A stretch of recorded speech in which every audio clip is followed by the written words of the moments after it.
Hello, my beautiful feather tribe, and welcome back to Unbound Soul Tarot. My name is Helen, and I am so happy that you are here. And we are going to be doing another pick a card reading today. And as you could probably see from the title, we are going to be looking at the things that are about to change in your life. Now, I do have to say that the reading is inspired by the eclipse season that we just recently got into again.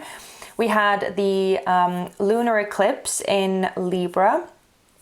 Full moon lunar eclipse in Libra, and as the lunar eclipses often signify sort of things that are either coming to an end or leaving our lives, and just in general, eclipse energy is a very loaded divine energy, the type of energy that like blasts into our lives. Very often they can be big external shifts in our lives that we don't see coming and that we don't have control over. That's the eclipse energy. So as a result of that energy that we are now in again, I was inspired to do a reading to look into what it is that is actually going to be changing for you. So yeah, that's the gist of today's reading. And as always, we have some different decks to choose from. Now we have 4 piles, and thus 4 decks that go with the piles. And this time all of the decks have somewhat of a cosmic theme as well, you know, inspired by the cosmic theme that we have. So let's look at the decks, or the piles that you get to choose from. So for pile number 1, we have a German tarot deck, which is called the Seelenreise. But in English, that means soul journey. So these are super bright backs again. So I do apologize if you can't see them too well. They have this sort of lilac-y, bright pink backs. But anyway, this is pile number 1. For pile number 2, we have the Dark Mansion Tarot.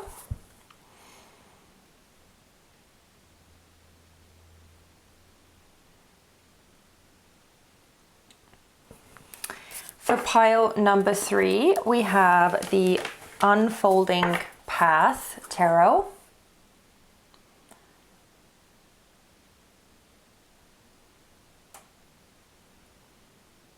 And finally, for pile number 4, we have the Oriens Animal Tarot.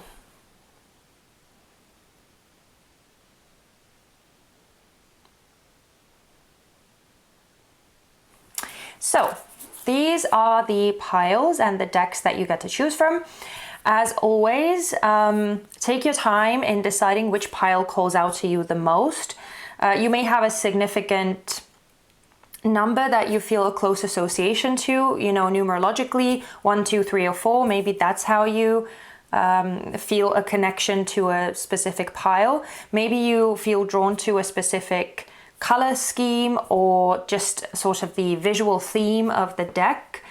Maybe you just feel like a physical nudge or something like that, or just have a knowing in your head of what pile is yours. However your intuition works for you, it's good to take a few minutes and really take your time to feel your way through which pile calls out to you. And as I always say, if you feel called to more than one pile, that is absolutely fine. You can watch as many as you like, but just bear in mind that usually there is going to be one pile specifically that speaks to your circumstances the most closely. But obviously, because you know this is a general reading, it can also be that none of the piles speak to you, or you don't recognize any messages as yours. And that's okay too. You know, if you don't resonate with the reading, you don't resonate with the reading. That's absolutely fine. You don't have to take anything on board that you don't want to take on board, or again, that you feel isn't talking about your circumstances. So you can just let it be and take the parts that do resonate with you, and always use your discernment as well, because don't forget, we have free will in our lives. And that means that whatever messages come through from these readings, You can always choose to do what you want to do. You don't have to take these messages on board. You don't have to do anything with these messages if you don't want to, okay? So yeah, that's it. I'm going to leave you here to choose, and whenever you feel ready, you can go into the description box or the comment section down below and click on the timestamp that you need that will take you to your reading. So having said that, happy choosing, and I will see you in just a bit. Hello, pile number 1, and welcome to your reading. I hope that you are all doing really well.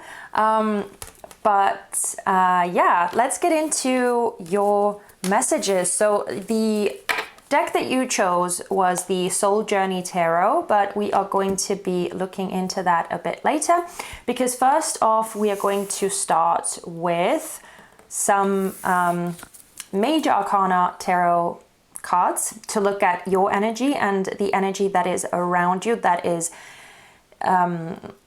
influencing you outside of you. And then we are going to dig into some pre-prepared oracle cards to look at the situation that you are currently dealing with. So that will give us a very nice foundation to work with and to build this reading from. But it will also help you to understand or decipher for yourself whether these messages coming through are resonating with your current circumstances and whether you recognize this reading as yours. So yeah, let's dig into your energy first and foremost. So let's see, what is pile number 1's current energy? Okay, thank you. We have the Emperor. And what is the energy that is surrounding pile number 1 at this time? What is the energy around pile number 1 at this time? What sort of energy is surrounding pile number 1 right now? Thank you.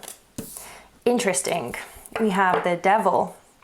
And funnily enough, I sort of tend to mix these two cards very often whenever the Emperor comes out, just because of the way that this card looks, and I'll show you later as well, more closely. It very much reminds me of the Devil card. But at the bottom of the deck, we have the Sun, and I'm just, showing it to you, but in case this card comes out again in the reading afterwards, we're not really going to focus on this card's energy. But yeah, let's just keep that for the time being. And let's dig into the oracle cards and see what sort of situation you are currently dealing with. Okay, so we have Cowrie Shell Abundance. We have Purity. We have Confusion. Growth hurts, heals, and harnesses a way through the uncertainty. We also have Best Case Scenario. And Rainbow Hope. Okay, so let's look at the cards more closely. So starting off with your energy, you came out as the Emperor. And the Emperor is a card of Aries, so it represents the first sign of the zodiac. And there is a lot of independence that is tied to both the sign Aries and also, the Emperor card. Because the Emperor is one in a position of authority, in the position of control. He very much rules the surroundings that he is in, and he takes his power position very seriously. He takes his duties very seriously, and there is a lot of self-belief and confidence that goes into being the Emperor. Now, I do want to mention, because of all of the other cards that we are about to talk about, I do feel like this is the sort of energy that you are currently trying to embody and harness, and for some reason I feel like this is not an easy task for you. This seems to be a sort of growing pain type of energy that I feel with your energy, I have to be honest. Now, I'm not saying that this process is difficult for every single one of you. I mean, people handle growth and development differently. So it's definitely maybe a bit more easy for some of you to harness or to embody this Emperor energy than it is for others of you. But I do feel like this is something that you are just sort of starting to embrace or starting to learn to become. This is not an energy that you have been in for a very long time or that you have always known how to become. And so I do feel like there is a certain difficulty attached with this Emperor card. I feel like you are demanding a lot from yourself first and foremost with this energy. And the reason why I feel that you are trying to step into this more authoritative, more in control, more independent energy is because of the Devil card coming out as the energy that is surrounding you. Now, this could be describing the person who is closest to you. It could be describing several people who you are surrounded by the most often, or who just have the biggest influence on you energetically. Or this could just even describe the sort of environment that you are in right now.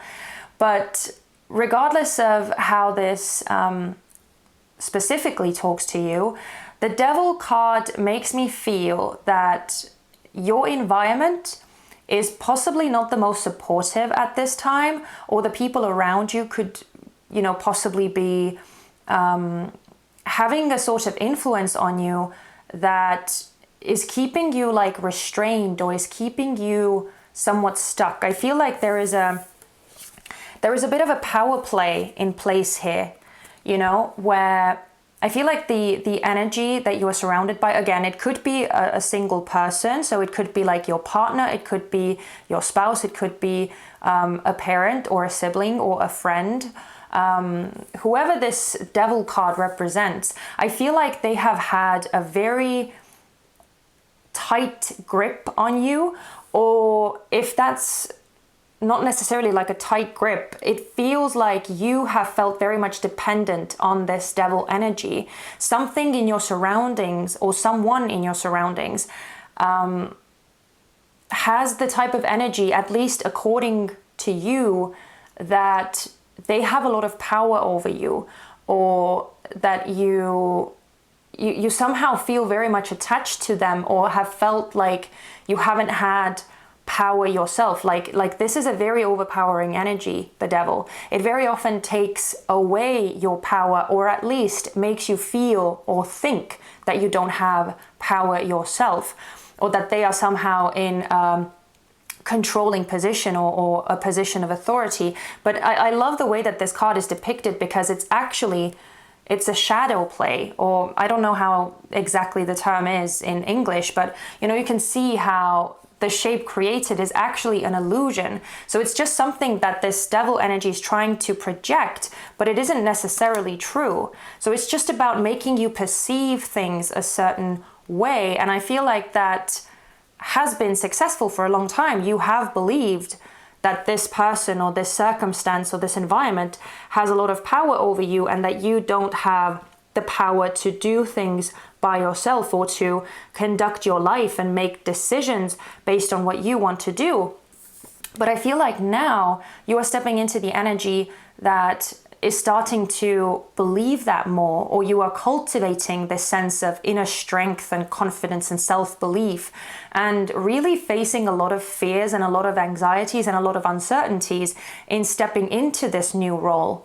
So I do really want to commend you, because I do feel like this is a very tough position that you are in right now, and you are doing it amicably. I feel like you are breaking these ties with this Devil energy. Again, you know, whether this is a specific person or whether this is a wider sort of influence on you, I feel like, you know, this is a very big thing that you are doing, and I feel like this is a big change in and of itself.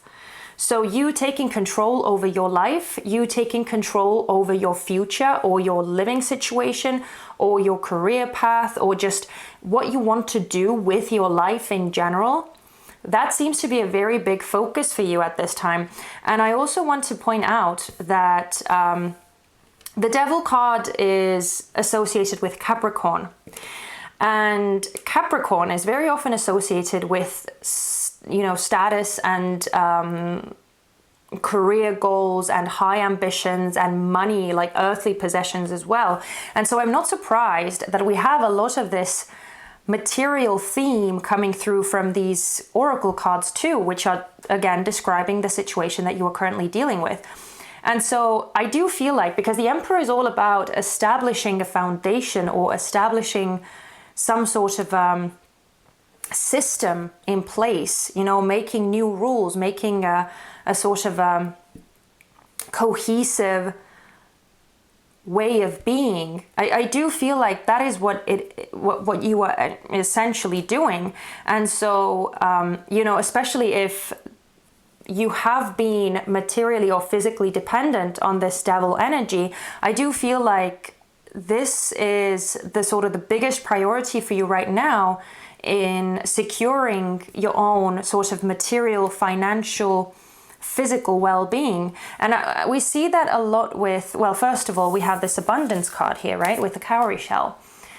I do feel like money or material well-being, again, is very much at the forefront for you right now. That like very much goes hand in hand with this Emperor energy, where you are trying to, you know, create security, stability, and safety for yourself. And I do feel like with the Purity card that I kind of get the message, or I got the message in my head when I was looking at this card, of a clean slate. You know, this Purity energy, you know, even though it talks about like pure intentions and all that, I actually feel like this is for you talking about a clean slate, starting from scratch, starting from, you know, something completely new, going back to the drawing board and looking at a clear canvas and starting to paint a whole new masterpiece, creating a whole new journey for yourself. So I do feel like whatever this devil energy is, you are very much dying to get rid of it, or at least minimize its influence on your life as much as possible. But as I said, it is definitely not an easy thing, and I feel that very strongly with this confusion card, because this is talking about how difficult growth and development can be, how this is not an easy thing to accomplish by any means, you know, leaving behind what you have always known and the sort of the comfort or the safety of where you are well established, where you are very much like habitually, you know, present, or where you have been habitually present.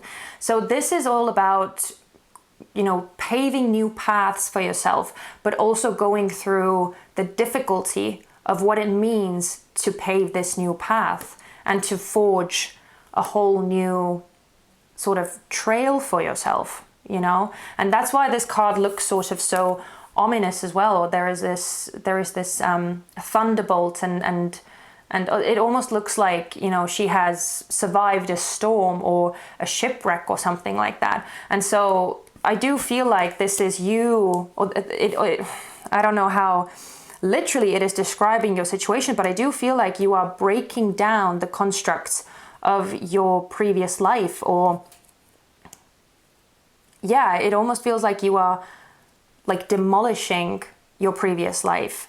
And so because of everything new that it entails, it is difficult, and it does require a lot of hope, which we can see with the rainbow card here, you know, that, you know, I feel like you do need to have a lot of hope right now, and I feel like you are doing your best to cultivate that, to hang on to, you know, the best case scenario, or things working out for you. I feel like that's ultimately what you are focusing on, and what is keeping you going through creating these difficult changes and going through this uncertainty.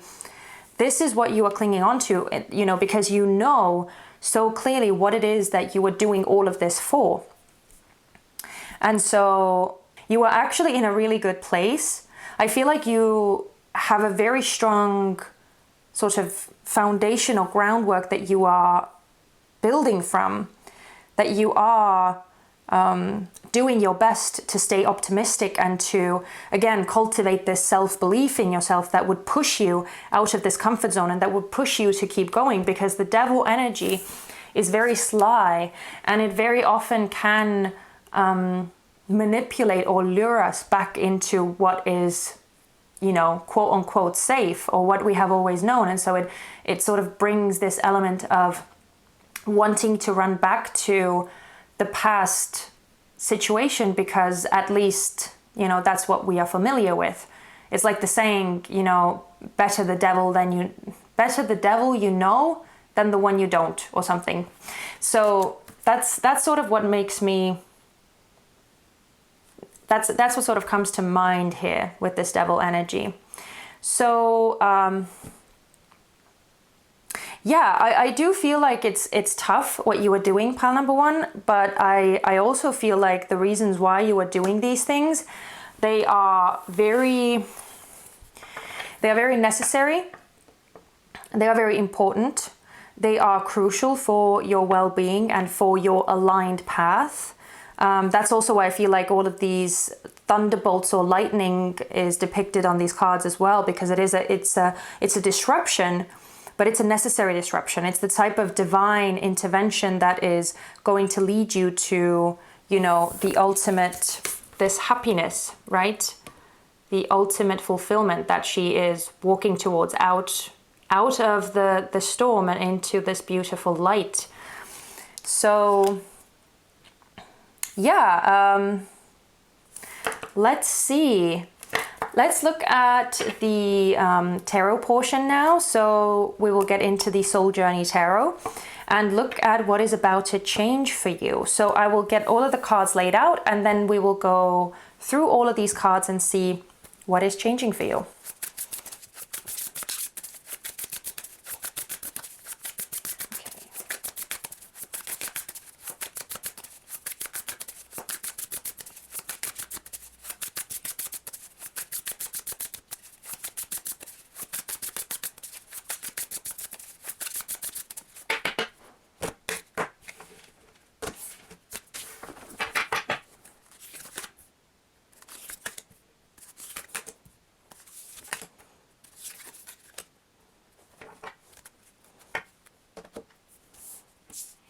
So let's look at the spread that we have. Now, I do have to say, looking at all of these cards, the coins and the wands screaming out to me the loudest, this does very much feel like a materialistic, physical, financial, that type of reading. So it's very much to do with your living situation, your lifestyle, and just your sort of self-expression in general. But I want to start off with the bottom of the deck energy, which was the Six of Cups. Now, okay, let me turn this down, sorry. There we go. So the Six of Cups, this is a card of nostalgia, innocence, childhood, but it also refers to a time or space that we feel that we are safe in, or where we feel that we have some sort of refuge.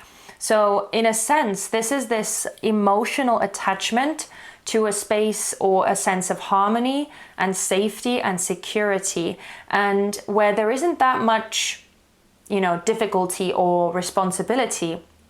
And so this very, you know, very much ties into this whole Emperor and the Devil energy, where, you know, I was describing that there is this sense of like feeling dependent or feeling like you have to rely on the Devil energy. And so ultimately, I feel like this whole reading is speaking about you breaking out of that feeling like you have to depend on someone else for security, for safety, for stability.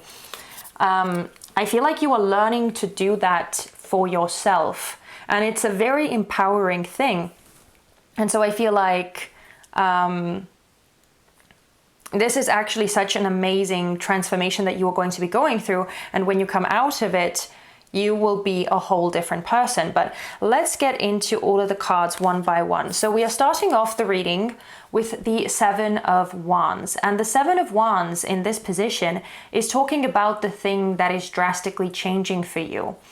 And because, you know, of all of the things that we have already been talking about, this is making me feel that the biggest thing changing for you is the way that you see yourself and the way that you establish your power or your presence. I can't think of the word specifically that I want to say in English, but this is basically you stepping into a place where you feel confident enough, self-assured enough to believe that you can handle no matter what sort of challenge or obstacle is placed on your path, that you have what it takes to succeed and to take care of yourself, basically, because the Seven of Wands is a very self-sufficient energy, and he believes that he has what it takes to overthrow these wands that are, coming at him.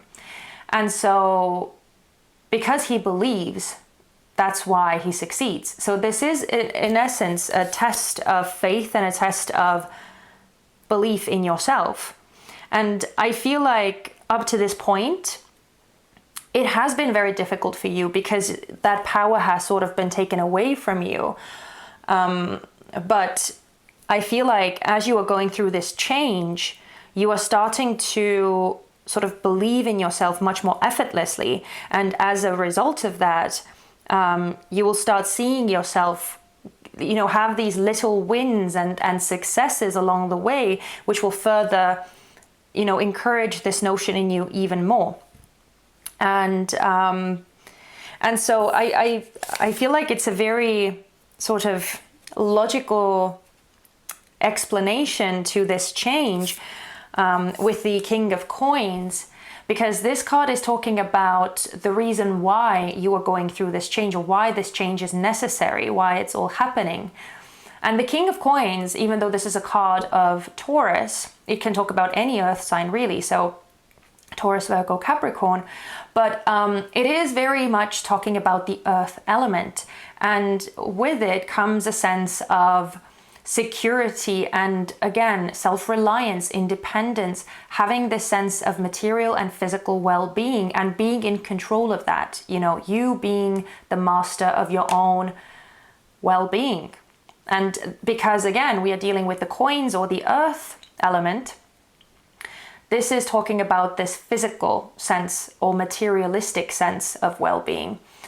And so the reason why you're going through this change is so that you could become this King of Coins, someone who takes care of themselves, someone who relies on themselves, someone who believes that they are capable of achieving great things, which the King of Coins, by the way, is. And I find it also very interesting that you are coming through very masculine, which makes me feel that prior to arriving at this point, or prior to going through this change, maybe becoming this like masculine energy has been a bit difficult for you, and you have, felt a lot more confident and a lot more comfortable in feminine energy, in this more passive, receptive energy, this caring energy, but one that doesn't necessarily establish themselves too much, and so I feel like that is what is needed from you at this time. That's what this King of Coins is telling me, that's what is needed from you to step into this masculine energy. And with the Emperor card, it seems like you are very much doing just that. So I feel like this change is already well on its way or underway, but I do feel like this process is going to be one that is going to take some more time.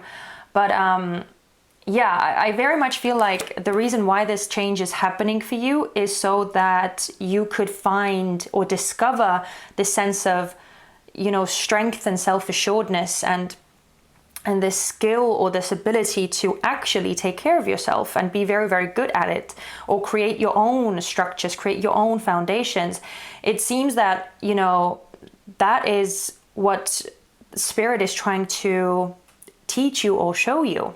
And I also feel like because the King of Coins is one who, very much dictates what sort of life they want to lead, and they create it specifically according to what they want their life to look like. I feel like that is what is most important for you as well, instead of, living your life under someone else's instructions or following someone else's examples or or living your life according to how someone else wants you to live your life. Now we also have another coins card coming through, which is the Four of Coins. And this card is talking about what you stand to gain from going through this change. And the Four of Coins is all about stability. It's all about security. This is about that nest egg that you know that you can rely on a rainy day, or that, you know, basically it's a peace of mind. It's a safety or a precaution, pretty much, that, you know, whatever happens, you know that you have something to fall back on. And again, because it's the coin suit, we are talking about physical, materialistic aspects of life.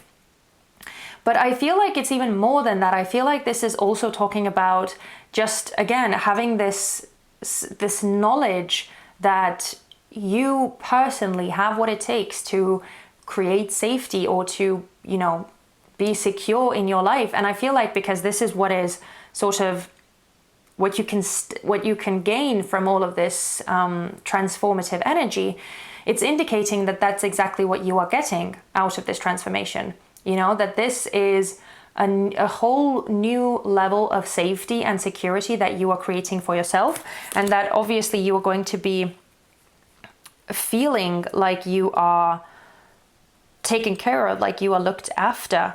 And again, I can't help but emphasize that that's what you are doing to yourself, you know, that it's not someone else that is taking care of you, but that you are capable of taking care of yourself. And we also have another very important card, which is the Two of Swords coming out. And this is talking about the lesson that you will learn as a result of going through this change. And with the Two of Swords, I feel actually like a bit of a dualistic message here. First of all, I feel like it will teach you to listen to yourself more, so that you wouldn't give your power away, because the Two of Swords can be a very passive energy, sort of just shutting down and not really wanting to decide or do anything, take any sort of action. And so I feel like this is one of the aspects of what you are learning as a result of this change. But also, I feel like you are learning to shut other people out, or shut external influences out, and, you know, make up your own mind, or focus on your own thoughts and your own intuition and what you feel is the right thing to do, what you believe is the right thing to do, you know, instead of letting your decisions be clouded by other people and what they believe is the right thing for you. And so I feel like, you know, this is a very transformative energy. And I don't know, I feel like I want to give you more, but it feels very like straightforward. And so I don't want to drag these messages out for too long, because it seems to be very, very clear and cohesive, this whole reading for you, pile number one. So I feel like if you are resonating with this energy, then this should be making a lot of sense to you. Hopefully this should be very, very clear. But we also have this final card, and this is the card Judgment. And this is a card of Pluto, by the way, the planet Pluto. And so it's a very significant card of awakenings and rebirths. And this is signifying the future. So what is going to be waiting for you on the other side of this transformation that you are going through. And so this is a very, very, again, a very clear, a very straightforward message of you becoming reborn as a result of this. This is you stepping into a whole new version of yourself, and a version that is much more aligned with what you truly want. You can see here as well how there is a heart placed on one end of the scales, and on the other there is a feather. And because the heart is so light, it weighs as much as the feather, and so, you know, you can pass on to the next level, so to say. But the heart can only be light when it is living in truth, in happiness, in alignment, when it is living out its purpose and, you know, being fulfilled by the life that they are leading. And so I feel like that is essentially what you are going to be doing as a result of changing your way of being, or, you know, becoming this leveled up and more independent, more secure version of yourself. So yeah, I feel like I don't even have to add too much to it, but because this is a major Arcana card as well, I do want to emphasize that this is signifying huge life-altering change. This is a bigger spiritual lesson for you that you are learning, and it will most likely dramatically change your life as well. So don't be surprised when, as a result of going through this change and becoming a lot more independent, you find yourself wanting different things than you did before, or discovering that some of the relationships or some of the places or some of the commitments that you currently have no longer make you feel worthwhile, you know? And so don't be surprised if you decide to make some very radical changes yourself as a result of becoming a lot more empowered. So if you feel yourself growing distant from certain people, or leaving certain places behind, or leaving some hobbies behind, or just, you know, one day waking up and deciding to do something completely different, you know, pack your bags and move to a whole new country, or sell everything that you own and start backpacking around the world. I'm just giving you examples, okay? I'm not saying that that's what's going to happen, but I do feel like you are going to be going through a very radical shift as a person, because you are becoming a lot more aligned with what your soul actually wants to do in this lifetime. So I feel like even though these changes that you are currently already going through, most likely, even though they are, you know, I feel like that's the thing that the universe has almost orchestrated for you, so that you could find this sense of strength and could go through this lesson. But I feel like afterwards, the changes that are going to be happening in your life are the ones that you are going to be doing yourself, when you are fully embodying this Emperor energy and stepping into this authoritative or leadership role and starting to dictate your own life. And so, yeah, I love your reading, pile number one. I truly, truly do, because this is so empowering and strong. And I can feel how much more happy, fulfilled, and content you're going to be at the end of this journey, or at least this part of the journey. But yeah, I don't really feel like I need to clarify anything, because as I said, this all feels so straightforward. But I do want to give you a couple of oracle cards as well from Spirit as pieces of advice on this whole reading that we just did. So what sort of advice do you have for pile number one regarding their reading? Okay. We have number 15 reducing down to number 6, which is another another number of harmony. You can make it through. Your higher self is always guiding you. What wisdom does your higher self have for you? So yeah, again, we have another card or another message of encouragement and just support coming through. Again, making you focus on, you know, hope and good things working out for you for the best, you know, just reminding you to stay strong and reminding you to focus on why you are starting to do things differently in the first place, what it's all for, right? So yeah, I love that for you. But let's see if we can get one or a couple more. Let's see what's at the bottom here. Trust your faith. Dive into the unfolding journey. What is your faith asking of you? Yeah, so again, another card of faith. But let's see, can we get some more advice, please, for pile number one? Okay. I guess we're getting these three because they sort of fell out. Okay. Number 26, reducing down to 8, which is momentum, soul alignment. It's time for a radical change. How can you show up for yourself in ways that you never have before? See, that's what I'm talking about. And this is what it is that you are doing as well. As the Emperor, you are stepping into a role that you haven't stepped into before. And I do feel like this is going to be such a revelatory journey for yourself, you know, and yeah, soul alignment, exactly. That's what you were doing as well with the judgment card here. We have number 43, which is number 7. Wait, so we have 6, 7, 8. Okay, yeah. So number 7, which is a card of challenge, or the number of, like, you know, challenges. Rest, renew, recharge. What does your body crave and need right now? Yeah, so it is very important. I feel like it's a very good reminder to stay aware and listen to what your body is asking of you at this time. If you feel tired, take some time to rest and recharge. And when you feel ready to go again, that's when you should, go ahead and do what you need to do. But definitely, I feel like because this is such a huge transformation that you are going through, it may be super taxing both mentally and physically.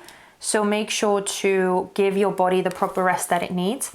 We also have number 21, which reduces down to 3, which is a card, sorry, I keep saying card, but I want to say number of expansion and growth once again.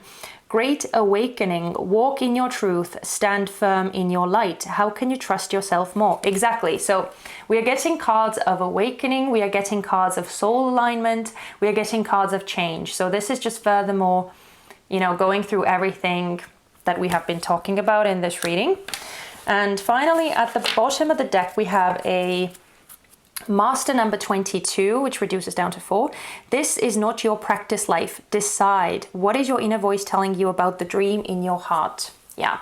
So again, this is urging you to step into that decisive role of the Emperor. And because again, I feel like you are doing exactly that. This is more so just sort of encouraging you to keep going, especially when you feel like, your faith is starting to waver a bit, or you feel yourself becoming a bit unsure or doubtful or anxious. Just, remind yourself of, why these things are happening. And obviously this change is happening for a reason. Otherwise it wouldn't show up in this reading. And that the divine is clearly supporting you at this time and looking out for you. And all of this is happening for your highest good. So hopefully this has been an encouraging message, and if it has, I would very much appreciate it if you would let me know by leaving me a comment in the comment section. You can also leave me a thumbs up, or of course you can subscribe. That would make me so happy and let me know that you want to see more readings from me. But yeah, thank you so much for watching, and if I don't see you in any of the other piles, please take care of yourselves, pile number 1, and I wish you all the best. Take care. Bye-bye. Hello, beautiful pile number 2, and welcome to your reading. So you chose the Dark Mansion Tarot, which is a stunning tarot deck, but we are going to be looking into that a bit later. If you are not new to my channel, then you know that that's how we, roll over here. We are going to start off with some major Arcana cards first, as well as with some prepared oracle cards, just to get a bit of a groundwork for this reading and see what is going on with you right now. So with the tarot cards, we're going to look at your personal energy at this time, and also the energy that is around you. So what sort of external influences you are surrounded by. And with the oracle cards, we're going to see what sort of situation you are currently dealing with. And so based on all of this information, hopefully you will be able to discern whether this is your reading. And so before we get into the changes that are about to come your way, you'll be able to decide whether it's even worthwhile to look at them, or whether, maybe this reading isn't really speaking to you. So let's look at what we can find out. So starting off with your energy, what is pile number 2's energy currently? What is pile number 2's energy?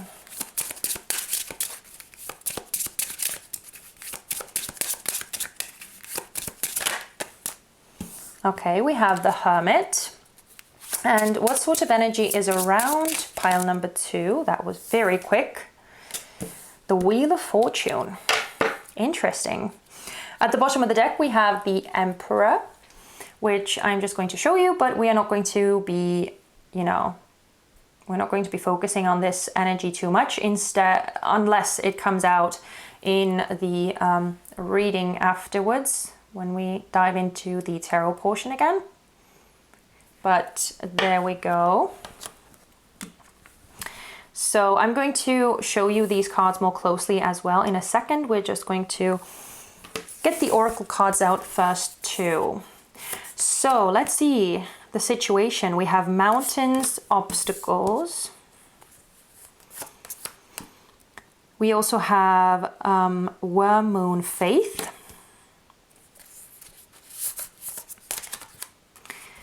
Oh, we have another number 5 with, we had mountains is card number 5, and then we have the unknown, knowing the unknown. Interesting. We have becoming nobody, which is interesting. Okay, so now we have number 49, which reduces down to 13. 4 plus 9 is 13. So we have number 4, because it further reduces down to number 4, and we had number 31, which also reduces down to 4. So we have 5, 4, 5, 4. Interesting number combination. And finally, we have coins, good luck, with number 10. And the Wheel of Fortune is also a number 10, so it's kind of interesting how you are getting this numerological sequence. Wow, what an interesting energy, pile number 2. So let's dive straight into it, because yeah, it's exciting. Anyway, interesting. Sorry. Let's start with your energy first. You came out as the Hermit card. Now, the Hermit is in the Major Arcana a card of Virgo. So you may have Virgo in your astrological placement somewhere. It could be your moon, your sun, or your rising sign, or you just could have a lot of planets in Virgo. Or, you know, if that sign doesn't necessarily apply to you in that way, you could just be operating in the Virgo archetype. And now, what does this Hermit energy mean? Basically, it means that at this time, you seem to be somewhat cocooned or detached from the world and sort of pulled into yourself. There seems to be a lot of confusion that you are going through right now, where it's hard for you to make sense of what it is that you want, what it is that you should put energy into, what it is that actually speaks to you. Because I feel like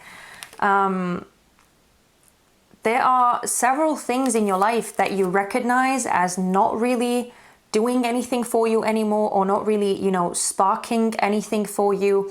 So it's almost like you feel almost the sense of like being frozen in place or being paralyzed, not knowing what sort of steps to take, because I feel that on the one hand, there is a fear of making a mistake or choosing the wrong path. And so you don't want to make a mistake. So, you know, you are just staying in place until you have figured out what it is that you do want to do. But on the other hand, I feel like there is also a bit of like shame or guilt that is attached to this Hermit energy, where it almost feels like you don't feel worthy of participating or being a part of the world. And what I mean by that is, you know, participating in relationships or socializing or dating if you are single, or, you know, just showing up at work in your fullest potential. There is a certain element of hiding that I feel with this Hermit energy very strongly. And I feel that all of that is tied to a feeling of not feeling like you can show up in the world if you don't know how to show up or who to show up as, if that makes any sense. So because you seem to be in this place of like confusion and this like in the process of rewriting yourself or rewriting your identity and rewriting your path potentially as well, there is this energy of standing still or being afraid to make any moves and being afraid to be seen because you don't know who you are yourself. And so it's kind of interesting. The reason why I kept saying that it's interesting and the reason why it was so difficult for me to even get words out, I started like mumbling, because the energy around you is so different than the energy that you are in. The surrounding energy is coming through as the Wheel of Fortune, which is a card of the planet Jupiter. And Jupiter is a planet of abundance, of expansion, of good things, good luck, prominence and reputation, and it's like achievement, and it's all of these amazing big things. But it feels like, even though there is all of this opportunity that is surrounding you, and I feel like you are actually surrounded by a lot of good luck or a lot of optimism, and like things working out for you, it's almost like you are not participating in that energy right now because you are so focused on like finding some sort of deeper truth or deeper wisdom, and possibly like reflecting back on the past and reflecting on everything that you have gone through. So you are in this very much like analytical space, and you are so tunnel visioned into what you are currently going through and trying to make sense of yourself, that it's possible that you may not even be aware that all of this possibility is around you. Because when the Wheel of Fortune comes out upright, it is signifying that luck is on your side, and that actually things are working out for you with a lot less effort than would normally be required. You know, that this is universe sort of giving you a helping hand or nudging you in the right direction. And so I feel like, even though you seem to be so focused on the sort of internal world, and I'm not saying that that's a bad thing by any means, but I just feel like you have almost run yourself into a bit of a corner or a tight spot, being this analytical and almost like overthinking things, when I feel like the answer is actually like around you, or it's very easily recognizable, or you can find what it is that you are looking for if you were just to sort of go out or step out of this cocoon or tunnel or cave that you are in right now and explore what is actually out there. Just sort of participate in life. And I do understand that it's difficult to do. I very much feel that, especially with, these two cards here. We have mountains, or this obstacles card, with the unknown, right? Both are coming out as number 5s. Number 5 numerologically is a number of obstacles or conflict or some sort of disruption, something that shakes up the foundation and sort of makes you feel unsafe because it's taking you in a new direction. And so I do very much understand why you are in this hermit energy, or why you feel so inclined to hide away from what you perceive to be potentially unsafe, or it's like you feel like you are unprepared to deal with whatever is out there. Again, however that translates for you, whether that is in relationships, whether that is in your career, whether that is in your lifestyle or in your social groups, in your family dynamic, anything like that. I feel like there is a lot of fear. And so that's why you are sort of trying to keep everything and everyone at arm's length. And again, with this unknown energy, or knowing the unknown, I feel like it's almost like you're trying to know before you actually experience it, if that makes sense. It's like with this hermit energy, because this, as I said, this represents Virgo. Virgo is a very highly analytical energy and a very mercurial energy, because it is guided by the planet Mercury, which is all about the intellect and thought processes and communication and all of that. But I do feel like you are trying to almost prepare yourself for, you know, stepping into the world. And so because you are in this highly analytical state, you are trying to understand everything and sort of get the answers before you have actually experienced something. So it's almost like you are trying to get to the destination before you have even taken the journey, you know. So in a way, it feels like there is a bit of like doing things the other way around.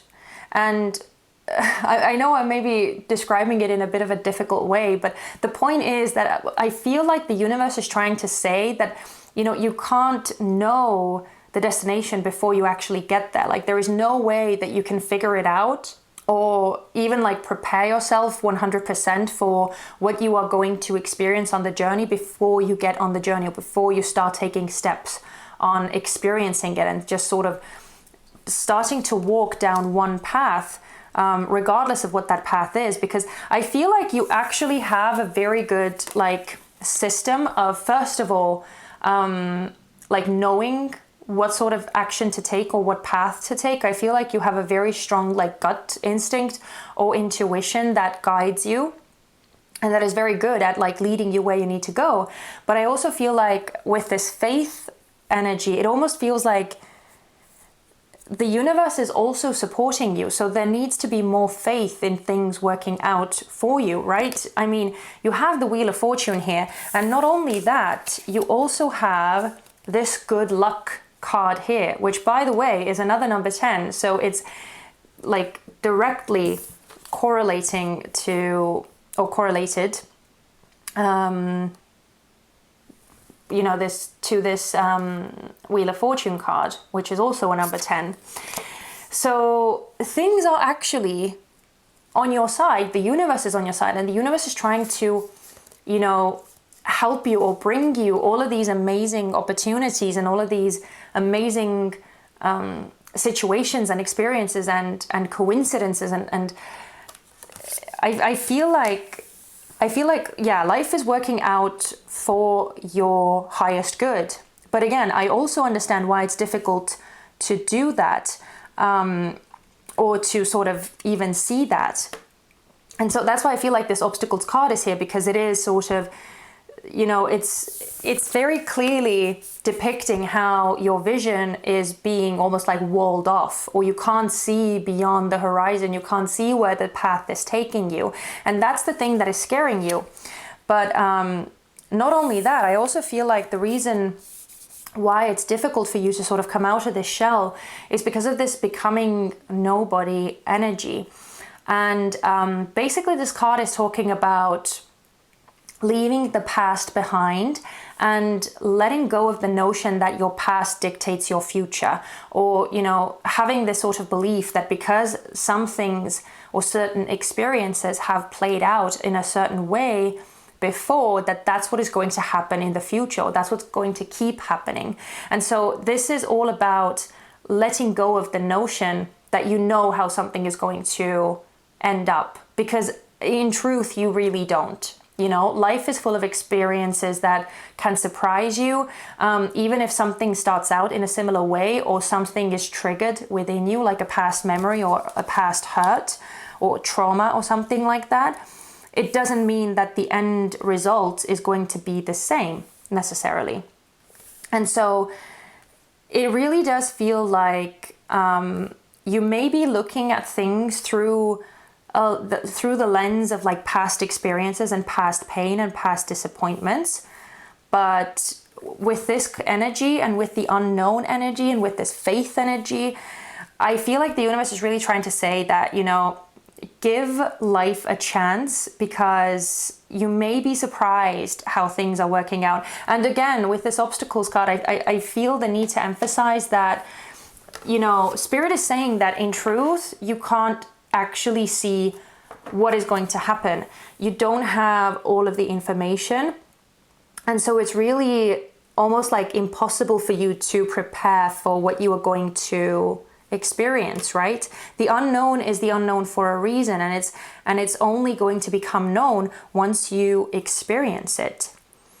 So I feel like this is almost this like, again, this gentle nudge or this encouragement from spirit, from the universe, saying that, you know, don't be so scared. Just go out there, try something, do something, explore, go on a journey, whatever you know, whatever excites you or whatever feels like this could be an interesting thing to try.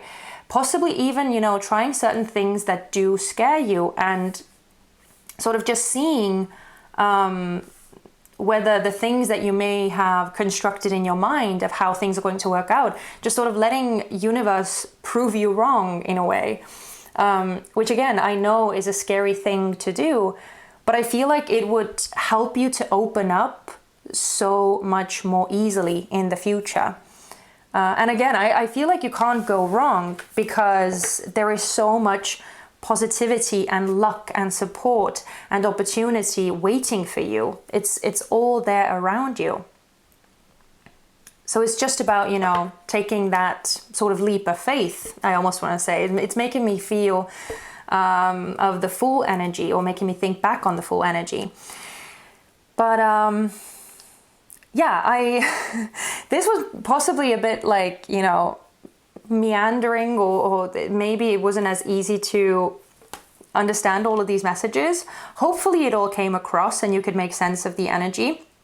But if it did make sense to you, make sure to stay tuned, because we are going to now look into this beautiful Dark Mansion Tarot to see what sort of change is about to come into your life. So I'm just going to prepare the cards and then we'll get into the layout.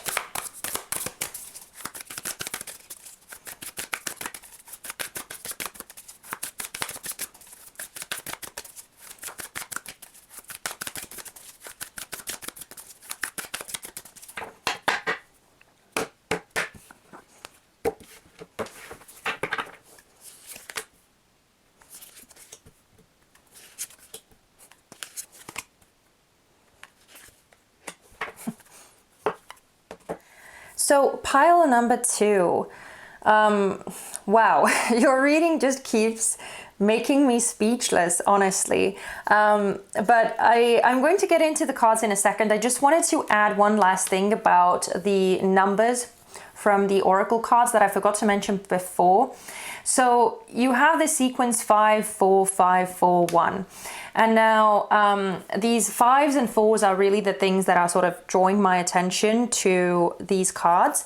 And obviously number 10 is also significant because we now have it coming out 3 times with the tarot as well. So if you see the numbers like 5, 4, 5, 4, or if you see 1, 1, 1, or 10, 10, 10, or you know, something like that, if you see these numbers reoccurring around you in all sorts of different places, then I feel like that is a sign for you from the divine as well, that, you know, you are on the right path and that spirit is there with you, your spiritual team is there for you, and they are looking out for you and they are supporting you.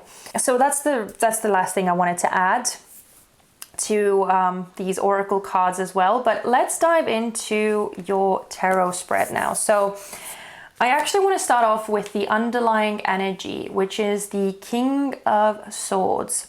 This is a card of Aquarius, but it can also talk about any other air sign. And air signs are Gemini, Libra, and Aquarius. So again, I'm just pointing out the zodiacal signs just in case they mean something to you, or you resonate with them, or you recognize one of these signs around you.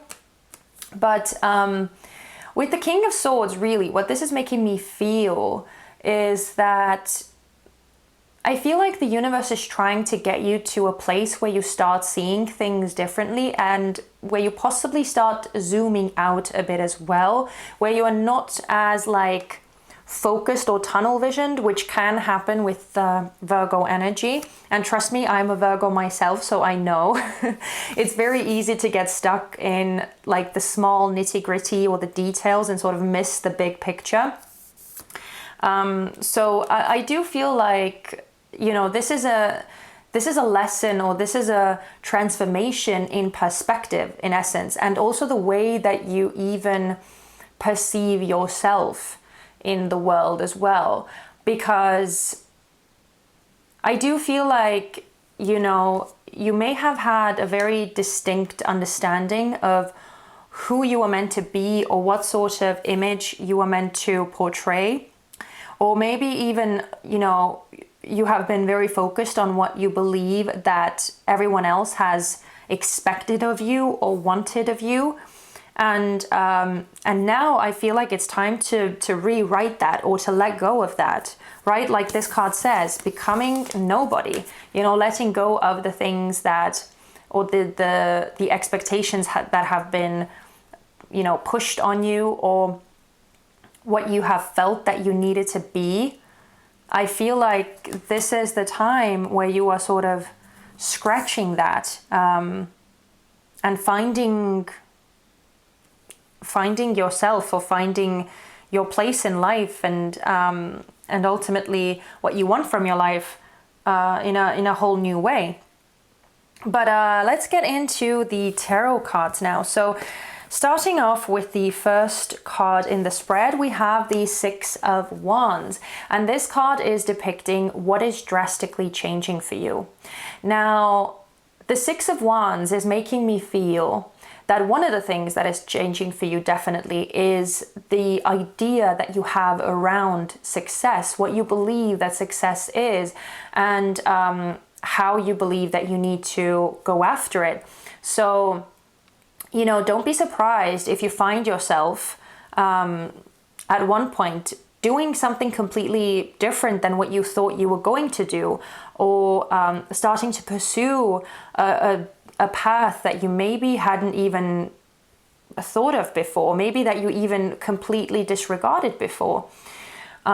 This is just a whole new understanding of what it means to be successful for you, and what a fulfilling life even is. Because I feel like possibly previously it may have been very much tied to, you know, like the social standards or the social norms, and feeling like you need to have a very respectable job, or have a high income, or you need to be ambitious, or you need to be this way or that way to be regarded as successful.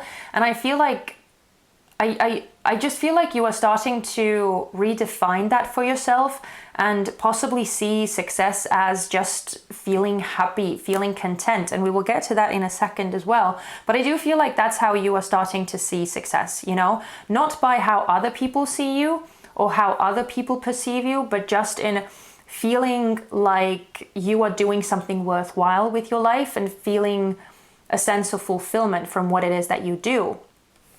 And because this is also the Suit of Wands, this is talking about, you know, this fire, this spark, this passion, this drive, something that just makes you feel alive as you do it. And also the other message that I get with the Six of Wands is that, you know, because this is talking about a certain pursuit of a goal or achievement, you know, and other people, you know, recognizing you for it. It could be that you start chasing something completely different, or just you feel called to a completely different path.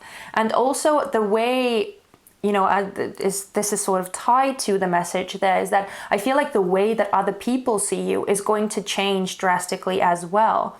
Because as I said, I feel like maybe before you felt compelled to portray a certain version of yourself to other people, but that maybe that wasn't necessarily fully aligned with who you truly are at your core. And so I feel like with the King of Swords, there is this relentless honesty, or relentless truth and sincerity that is coming through here, that you are starting to embody, almost like becoming unapologetically your truest version, and not really filtering anything down anymore for the sake of anyone, not holding back on what you believe is the right thing, or what you believe to be true, your viewpoints, your beliefs, your values, like becoming very, very vocal and very like a lot more confident and brave in expressing those as well. And I feel like as a result of that, actually, that you may be surprised by how people respond to that, because I feel like the things that you do have to say are actually very inspirational, and they will ignite a lot of people too, because the King of Swords is very much, you know, he is a personification of also like authority and power and integrity, and that's what people respond to. And so that's why the King of Swords has an archetype of, you know, being in that sort of counselor role, or being in a position where people turn to him for advice, for truth, for guidance, listening to what he has to say, because it is so, you know, punchy, and it's so it's just so powerful and impactful. And I'm saying he because obviously it's a king, but it doesn't mean that you have to be male specifically. It's just this more masculine energy, and stepping into this role of being in that masculine energy and really, you know, having the courage to stand up for yourself. Now, we are moving on to the Five of Swords that came out in reverse. And this card is signifying the reason why this change is happening for you, why you are going through this Six of Wands. Now, I'm going to show it to you upright, because, you know, that way you'll be able to see it better. But the Five of Swords is a card of conflict, and it's a card of defeat or failure. And so as it's coming out in reverse, I actually, you know, I love that it's coming out in reverse, because it's telling me that all of this is already in the past, that, you know, it's not necessarily happening anymore. But I feel like because it's the reason why this change is happening, it seems like it still has a lot of influence on you. And so it's significant in a sense that I feel like your past failures and your past conflicts and past uncomfortable situations or confrontational situations are still very much influencing your decisions today. And so that's why, because they have had so much power over you, that's why, you know, the Six of Wands is here. That's why this energy is changing, or you are stepping up into a whole new role, because I feel like you are choosing you, and you are letting go of this, the fear of, like, again, what other people may say, or how other people may react, or what sort of like negative impact your decisions or your words or your actions may bring. You know, I feel like there has been too much power given to that. And again, I almost feel like that's the past that you are afraid is going to be repeating. But I don't think that it is, you know, where you have tried to keep people happy before, or do what you feel is expected of you, but still you have experienced this like negative backlash, or just things not working out for you, or feeling challenged, like you weren't doing the right thing. And so I feel like that's why this fear is in place, but it doesn't really have to be, because again, as I said, I don't feel like it's going to repeat anymore, because you have another Wheel of Fortune coming out. So this card is talking about what you stand to gain from going through this change. And with the Wheel of Fortune, you know, coming out again, this is a very clear message indicating that, you know, luck is really on your side. The universe is supporting you so heavily. I feel like you may not even actually realize it, but the universe is actually there for you, and the universe is there to catch you. And it's all about just sort of allowing life to happen for you, giving life a chance, taking some risks, or putting yourself out of your comfort zone, out of that little tunnel or cave or cocoon that you are in, and just going out there and exploring, seeing what life has to offer. Because, you know, again, when you do step into this much more, you know, energetic and hopeful and optimistic, and just going out there and exploring life and taking some action, because again, the wand suit is all about taking action, you will see how things sort of work out for you almost effortlessly. because the Wheel of Fortune, it brings positive results. It brings a sort of windfall, or things, as I said, almost like falling into your lap without you needing to put too much effort into it. So as I said, it almost feels like the universe is guaranteeing that if you just go out there, if you try, if you experience, you know, if you put yourself on this journey, then you will be very happy and very fulfilled by the experiences that you get, you know, that you will feel that it was all worth it, and you will see why you were pushed into this space to begin with. Because we also have the Nine of Cups coming out, and this card is signifying the lesson that you will learn as you go through this change. And basically what this is saying is that, you know, that this is teaching you to sort of take life more easily in a way, because I feel like there has been a lot of pressure on you, and a lot of stress as well about like doing the right thing, and you know, again, being in the role that you are expected to be in, or fulfilling someone else's expectations. And just it's a very like stressful energy. I feel like it's a very serious energy, and it takes a lot of the excitement of like, you know, being alive out of it, because it's all so mundane and it's all so serious. Whereas I feel like this sense of relief, or this sense of just happiness and joy and simple pleasures, I feel like that has been somewhat lacking or missing, you know, where you feel like what you are doing is actually making you feel good as well, and making you feel like it's like there is a point to living this life the way that you are living it. And I don't mean to imply that, you know, joy has been missing from your life completely. That's not what I'm saying. But I just feel like maybe it has been a bit scarce, and maybe it has been difficult to find things that would bring you the sense of nourishment or fulfillment and enjoyment of your life. And so I feel like that is essentially what you are learning, you know, how to prioritize that, how to you know, focus on the things that actually make you feel good about yourself, and how that's not a bad thing. Because the Nine of Cups, it can come about, or can come across as somewhat like selfish and self-centered, or focusing on your personal needs and your personal fulfillment. But I feel like because it's been lacking, this cannot be more needed for you in this whole situation and in this reading. So ultimately, you are learning to enjoy life more, and you are learning to sort of take it a bit more easy, you know, not take things so seriously, not be so stressed out about always doing the right thing, or always making the right decision, or always avoiding any sort of mistakes or conflicts or anything like that. Because ultimately, I feel like, you know, those are the things that are going to teach you a lot.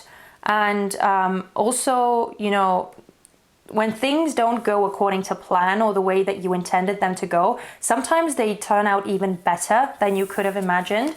And they take you to certain experiences that enrich your life so much that you will be like at the end of it so grateful that you made that mistake to begin with, or that things didn't go the way that you wanted them to go. Now, the last card in the spread that we have is another major arcana card. So out of the 5 cards, we have 2 that are major arcana cards. So that is telling me that there is a very important sort of divine energy at play here, where, you know, you are being guided by something bigger, and it's meant to take you to where your soul needs to go, or where your soul wants to go. And the Death card can be scary for some people, but essentially it's actually just a card of change and transformation, and like big change. But it's not the sort of change that like throws your life upside down, or, you know, throws everything on its head. It's the card of it's the type of energy that, you know, is this like, most often it's the sort of change that you know that needs to happen, or that you can see coming. So it's not like a shocking thing necessarily. it's much more easy to accept because of it, because you almost can feel that it's coming, or you know that it needs to happen. So by the end of it, by the end of this whole transformation, I feel like you will see life completely differently. You will see yourself completely differently. You may not even recognize your life anymore, because possibly so many of the elements that you have been used to are going to be changing quite drastically. That's what the Death card is. But the Death card is also positive because it's bringing about a new dawn. I don't know how well you'll be able to see it, but behind him you can see how the sun is rising, you know, that the dark sky is starting to evaporate. And that's essentially what the Death card brings, even though yes, it brings endings, and yes, it brings possibly some losses as well, but it's all for the sake of making room for the things that are ultimately going to bring you more happiness and more fulfillment, you know. And it's getting rid of all of this old dead weight, or things that just aren't really necessary for this next part of the journey anymore. And it is very much time for you to step into a new journey. It's very much time for you to go through this portal, pretty much, that we can see here, or this archway, right? To step into the unknown, because the known is so done and dusted that, you know, it's just done. It's time.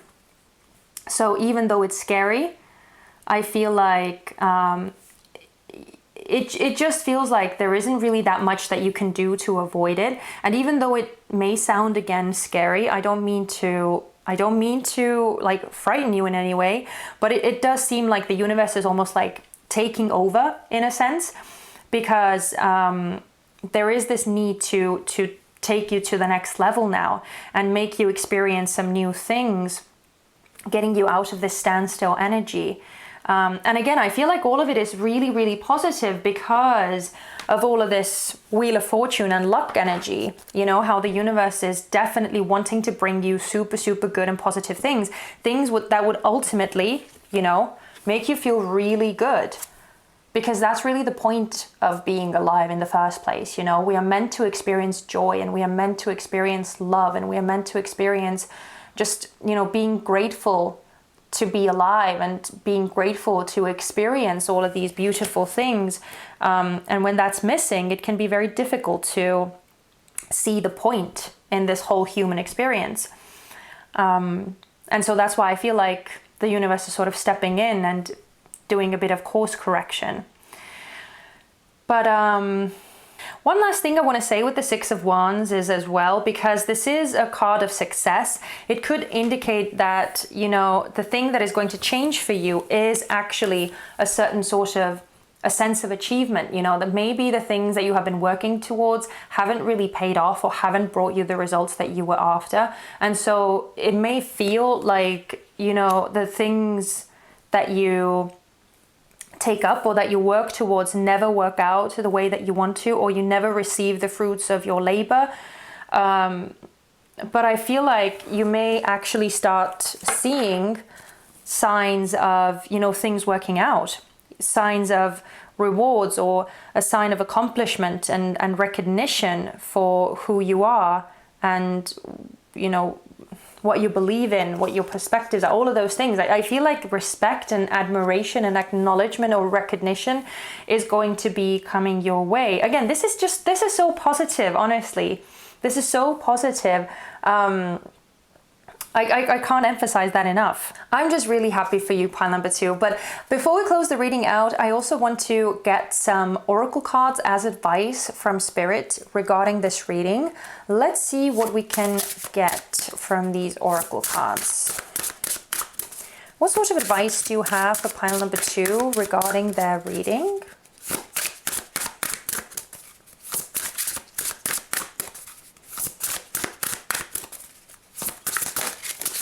Okay, thank you.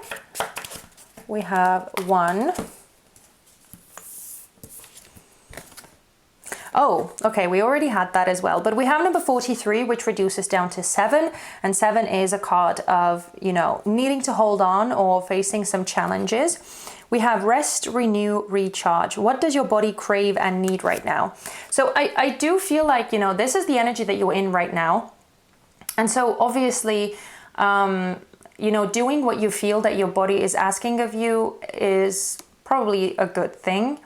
But I also feel like there is an element of like needing to not become stuck in this hermit energy, you know, because it can become something where you know, it's good and it's safe and it's needed definitely for a time, but then it can be very easy to get sort of in a rut in a way as well, and sort of become too detached from the outside world. But for the time being, you know, clearly the hermit energy is there for a reason, and it's almost like, you know, the universe is giving you time, especially if you feel like things are not actually, like there isn't that much happening around you either. It could be that the universe is just giving you time to recharge before all of this change and all of these new things start, you know, coming about. We also have number 22, which is a master number at the bottom of the deck with "This is not your practice life. Decide. What is your inner voice telling you about the dream in your heart?" So this is just the underlying card here. But yeah, I do feel like you are trying to decide, but I also understand that it's difficult. So, you know, take it easy on yourself.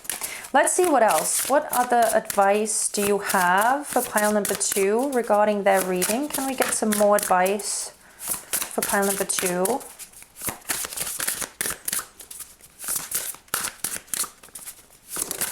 Oh, thank you. Okay, I guess that's it. So we have number 28, which reduces down to 10. Once again, 2 plus 8 is 10.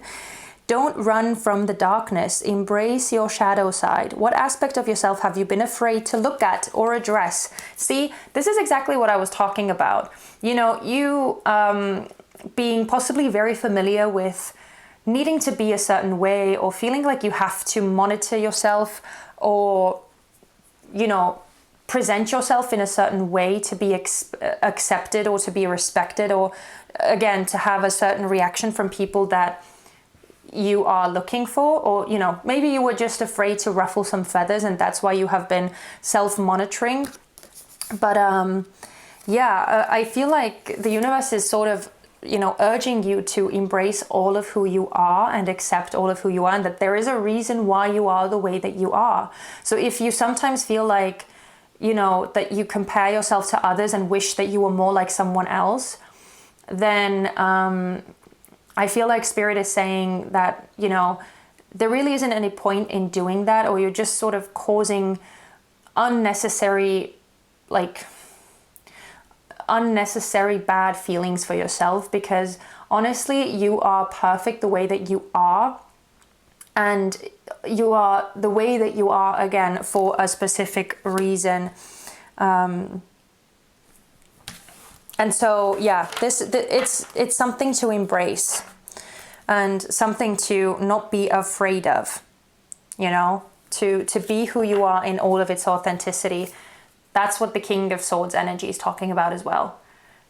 Not really giving a fuck about what people, or how people react, or, you know, not necessarily, like, it's not about being intentionally, you know, provocative, or being intentionally out there or in your face or something like that, or being intentionally different. It's just about embracing who you are, not like doing any harm with it, or not necessarily causing hurt to other people, but just acknowledging that, you know, there is a light side and a shadow side to everyone, and it's not a bad thing. We also have another number 10 with 37 reducing down to 10, or which further reduces down to 1. So again, we have the cyclical energy of endings and beginnings, which is very clearly being shown with the Death card too. Rise above it. It's not yours to carry. You are an empath. How can you detach from the drama? See, again, this is indicating that, you know, you don't have to focus so much on what other people are saying and doing and thinking. You know, it's much more fulfilling to live your own life and focus on your own journey, and just remember that you are living your life for yourself ultimately and not for anyone else. And this is your specific journey that was carved out specifically for you, and the experiences that you are going through are also specifically for you. So, you know, it's all meant to take you somewhere. And I do feel like the universe has some pretty big plans for you based on all of this beautiful and very, very huge energy.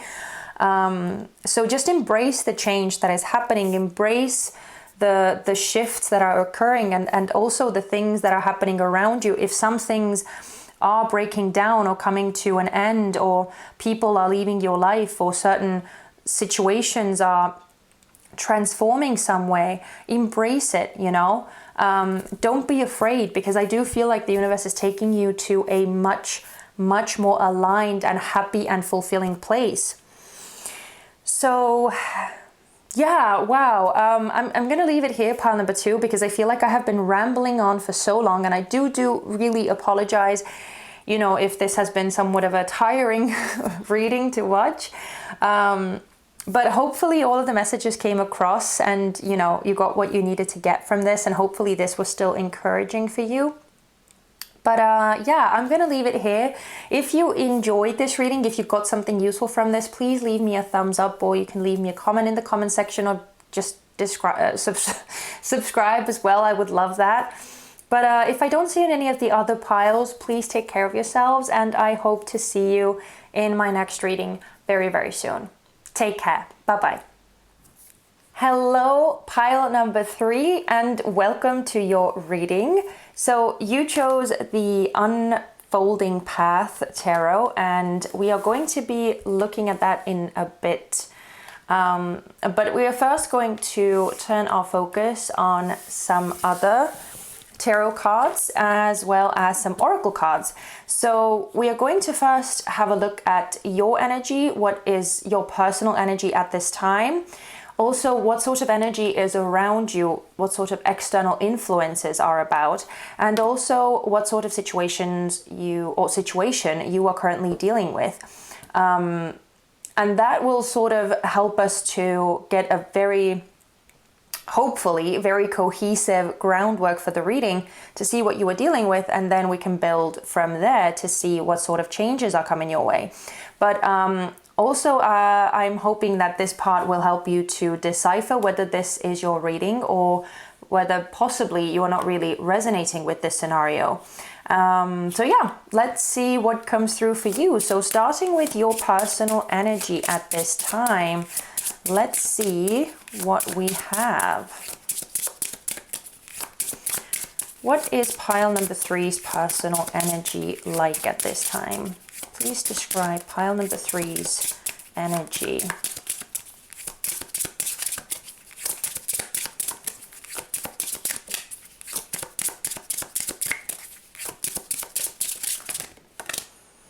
Okay, we have death. And what is the energy around pile number 3 at this time? Please describe. Okay, and we have the Sun. Interesting. At the bottom of the deck, we have Judgment, which I'm just going to show you. But I'm not really going to focus on this energy too much unless it comes out again in the tarot portion afterwards. So we'll see. But yeah, I'm going to show you the cards more closely in a second, and we'll talk about them as well. But let's first look at the oracle portion. So we have Skull Endings. Interesting. Number 29, reducing down to 11. I'm just going to show you how this sort of reminds me of the Death card. So that's interesting that that's coming out twice. We also have number 25, reducing down to 7 with Resistance. We have, oh, interesting, number 44, which is a master number, with Lantern, Consciousness is Light. We have number 35, reducing down to 8, Take Action. And finally, we have number 23, which reduces down to 5 with moon and emotions. Okay, pile number 3, let's dig into these cards. So first off, we have this death card, which came out as the energy that you are currently in. And because as I showed you the oracle card as well, which all of this oracle card section is talking about your current circumstances, it's clear that there is a very concrete connection between what you are currently experiencing in your circumstances, in your surroundings, and what is happening inside of you. The energy is very clearly mirrored here, which makes me feel that the death energy that you are in right now is because of something that has ended in your external realm. Clearly, this is some sort of massive ending or massive transformation that has changed your life significantly, or possibly even has changed you as a person significantly as well. And because of this very huge shift, I feel like it's a life-altering shift, like a person, like a persona-altering shift. Because it's so big, it feels like it's very overpowering and all-consuming, and it may be difficult for you at this time to see anything beyond the thing that has happened, or the ending that is either currently in the process of happening or has already happened. So it seems to be a very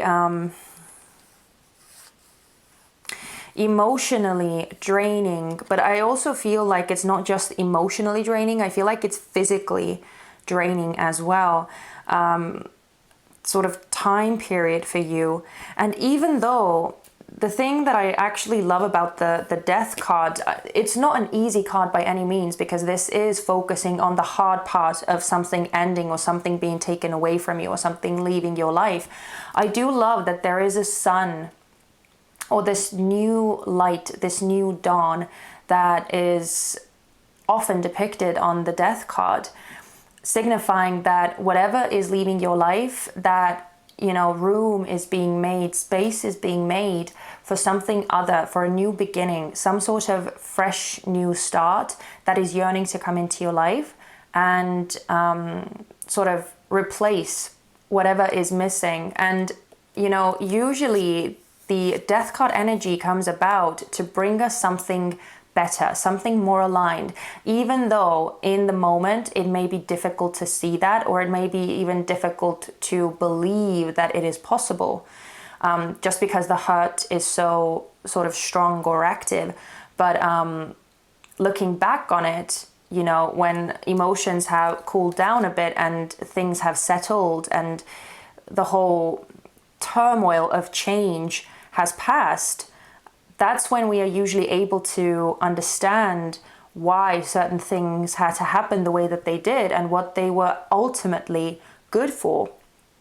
But again, I feel like at this time, it's almost like there really isn't even any point in like really talking about it, because I feel like that sort of ending energy is just so all-encompassing.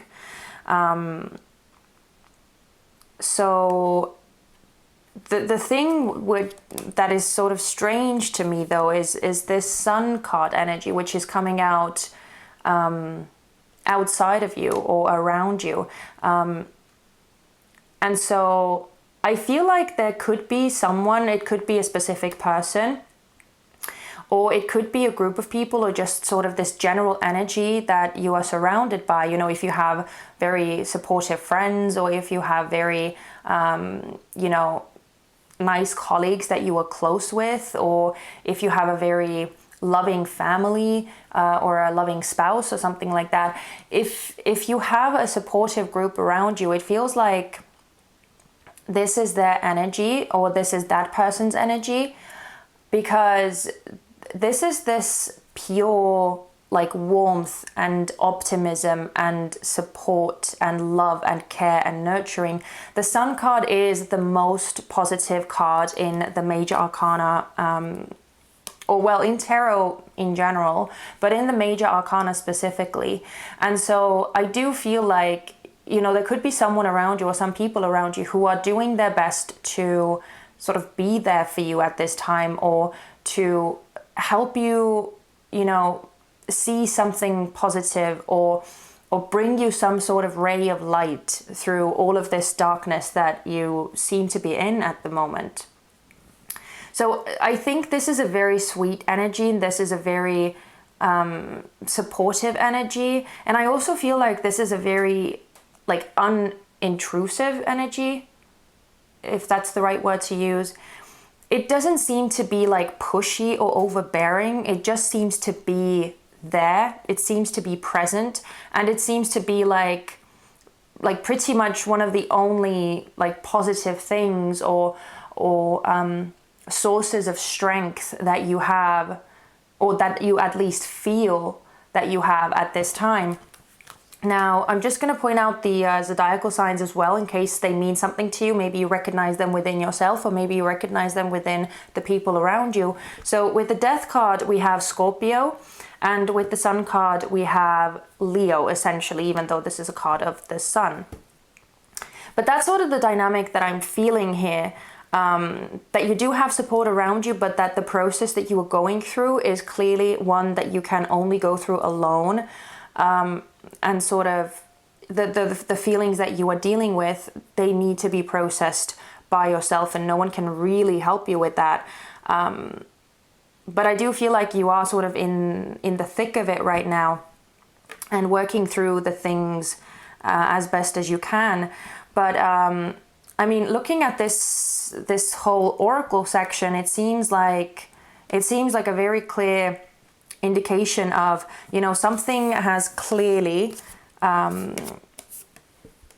you know, left a big hole in your life, and you know, I will leave it up to you to discern what this ending means specifically for you, whether this is some sort of relationship dissolving, whether this is someone leaving your life, whether this is a loss of a job, or even, you know, possibly like a life purpose, or something bigger than that, you know, something more spiritual than like that. It could also be you know, experienced in sort of different levels, but I also want to point out that because we have this endings card as number 11, and you can actually see that number 11 on here as well. It's depicted, I think it's a calendar or something.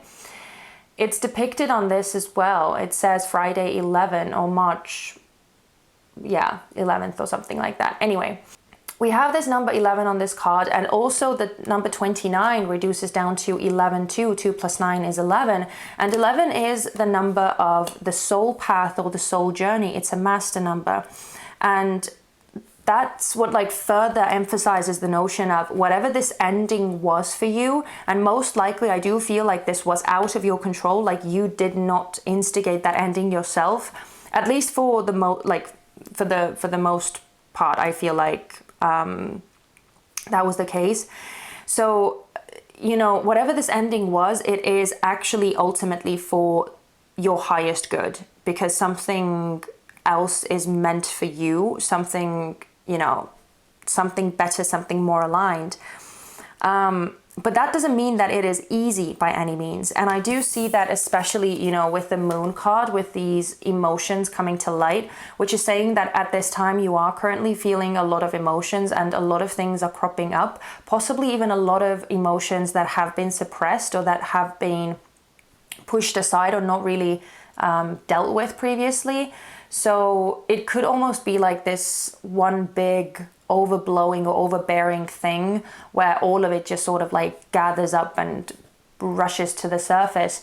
But it, you know, it is normal, and it is something that you sort of just need to go through.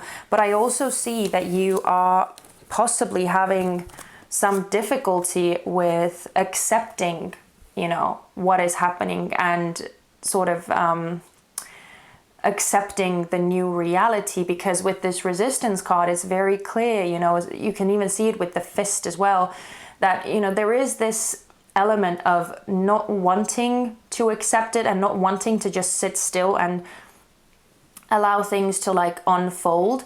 And so with this take action card, I feel very strongly that you may feel the urge to, you know, do something, to take some steps, to do whatever you can to affect the situation somehow. It feels like you are not really having the easiest time with just going with the flow and allowing these things to happen. So, you know, it could also be with both of these cards here that you may be trying to keep yourself as busy as possible, you know, keep doing certain things, or keep, you know, just, yeah, basically keeping yourself distracted so that, you know, the emotions wouldn't be so heavy and so overbearing. And again, I completely understand that. And I completely empathize with that. It's a very human thing to do, you know, not wanting to face the pain or not wanting to sit in the pain. But with the center card here, and again, with it being a master number, I feel like these numbers are indicative of the universe or spirit, you know, whoever you want to refer to. This is a signal that, you know, this is all happening in order to illuminate something greater to you, to make some sort of a shift in perspective and a transformation within you, as well as within, you know, your external circumstances, that is meant to elevate you somehow, that is meant to bring more meaning, more purpose into your life, even if right now it may be unclear what that is. But I do feel like, you know, even looking at the card here as well, like this all feels very divine. And if you keep seeing numbers like number 11 and 44 may be significant. So you may see 111 or 444 or 1144, or, you know, however these numbers may be combined, you may see repeating numbers like that. And that could be a signal from the divine of, you know, first of all, that your spiritual team is there with you, but also that, you know, things are happening exactly as they should and everything is right on track. So you hopefully you may find some comfort in that. You know, even if you don't, that's understandable too.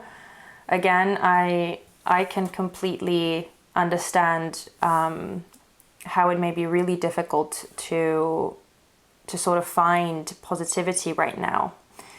But that's really the energy that I'm feeling here with the situation that you are dealing with, and with the energy that you yourself are in as well.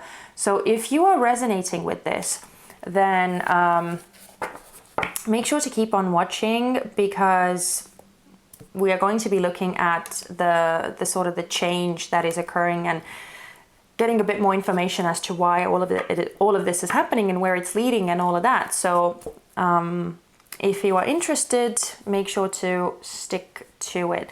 But I'm going to prepare the deck now for the layout, and then we will talk about the cards.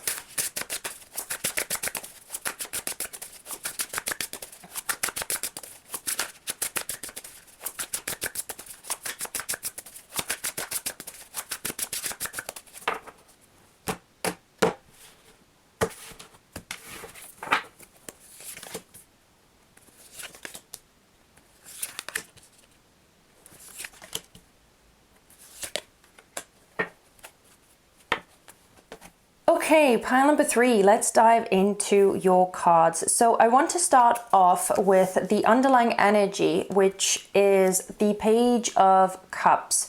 And now this is just referring to the water element in general. And water is all about emotions, and it's all about intuition, and it's all about being in the flow of things, and, you know, having this creative, inspired, and somewhat romantic view to life.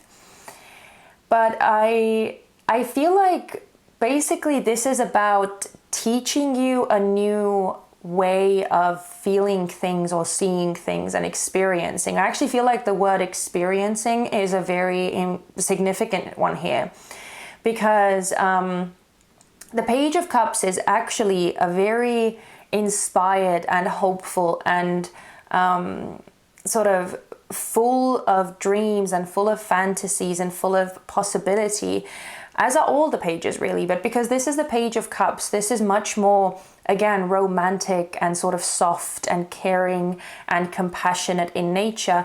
And so whatever this sort of experience is that you are going through right now, this ending that you are going through, I feel like the whole theme of it is supposed to, or is revolving around you starting to experience certain feelings that you maybe haven't experienced before, or that you haven't experienced in a long time. So this is almost like breaking you down a bit, or breaking some sort of barriers down and some sort of walls to bring forth this more vulnerable, more authentic, more sincere version of you. And the reason why I feel that there is some sort of barrier or some sort of wall that possibly needs to be broken down is actually because of two things. First of all, because you are coming through as the Death card, which, as I already mentioned, is Scorpio, or is tied to Scorpionic energy. And Scorpio's archetype is one of being very mysterious and not very easily accessible. You know, it's a bit aloof, it's a bit distant, or it's a bit, hard to grasp and hard to make sense of. Even though, Scorpio is still, because Scorpio is a water sign, and they are very emotional and they are very caring, but it's just not readily seen on the surface. And so it's interesting that the first card from the spread that you got was the Emperor card. This card is symbolizing specifically what is drastically changing for you. And this is actually a card of Aries. So again, if Aries signifies something to you, then, you can take that sort of as additional information. If it doesn't mean anything to you, that's fine too. But the Emperor energy is signifying that this sort of change that is happening is almost on like several different levels. First of all, I feel like the way that you see the world, what you think is right or wrong, how you approach certain people, certain relationships, even expressing yourself, all of that, I feel like that is changing, because the Emperor is it's a very authoritative, it's a very strong, it's a very highly regulated energy. There is a lot of rigidity and there is a lot of structure in place when the Emperor energy comes out. And that means that there may have been very rigid viewpoints or beliefs that you held, which are now possibly being broken down and changed into something else. So that's one of the reasons why I feel like this Emperor is also signifying certain walls that maybe you have had in place for a long time and that are now starting to crumble. But also, I feel like your whole sort of life structure is changing as well, because, as I said, the Emperor energy is all about organization and systems and regulations and all of that. So there is a certain order in place and a certain way that things are being done.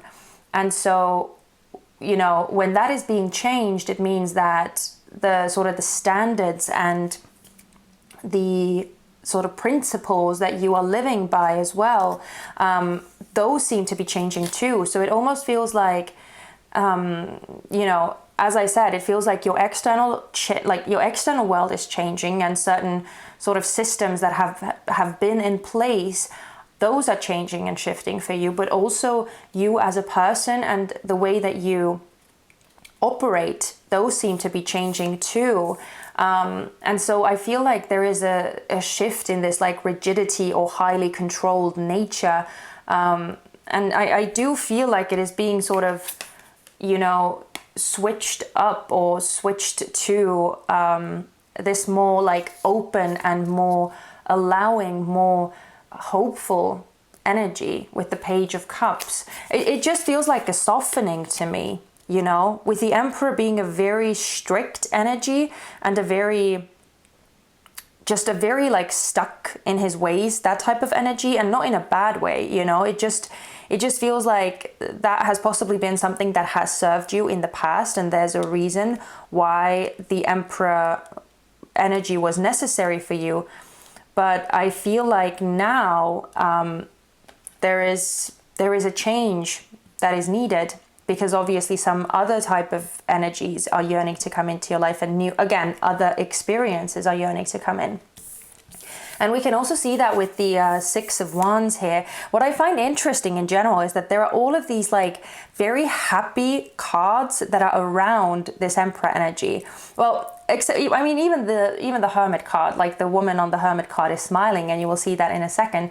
But like, basically all of the other cards are really, really happy. And especially with the Six of Wands here too, you know, this card is explaining the reason why this change is happening. And I do feel like the Six of Wands is signifying that there is a leveling up that needs to happen, that you are going through, and that's why this change is happening. That's one thing. But I also feel like just happiness and having joy in being alive, again, these more like overwhelming positive emotions that I feel like maybe have not really had a place in your life previously, or you just haven't been able to feel them for whatever reason. I feel like those are sort of coming back to the forefront again. So in a sense, the Six of Wands is telling me that your joy for life and, you know, just having really positive experiences that make you grateful, that make you feel good about yourself, that make you feel good about your life. I feel like those sort of need to come back to the picture, so to say. And that's why this very rigid Emperor energy is being broken down. And again, I don't mean to indicate or make it sound as though, you know, you have been doing something wrong because of this Emperor energy. The Emperor energy is actually a really powerful energy, and it's a very necessary energy as well. It is needed, but you know, there is always this question of balance. And you know, if you go overboard with the Emperor energy, which I feel like that's what has happened here, that there has been too much regulation, there has been too many strict rules, or too many, you know, it's been just a bit too serious. Again, whether this is something that you have sort of chosen to do, or this is sort of, you know, if this is indicating your control over your life, or whether this is indicating someone else's control over you, it just feels like there has been a lot of regulation in place, and that has stifled the joy of life a bit. And so that's why this change is happening. Now we also have the Hermit card. The Hermit is a card of Virgo in the major arcana, and this is symbolizing what you stand to gain from going through this change.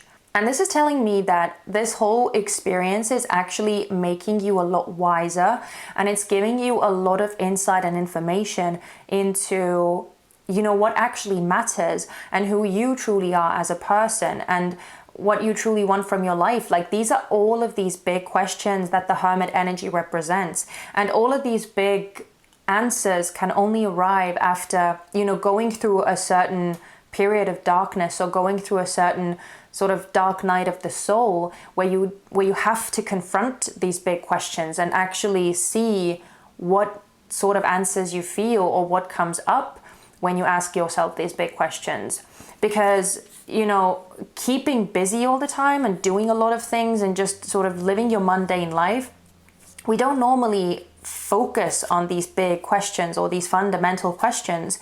And so every once in a while, especially if we don't take the time out ourselves, the universe sort of steps in and does it for us. And so, you know, even though this is not like a Tower card energy, this is the Death card energy, so it's much more like sort of subtle and not as like drastic and intervening.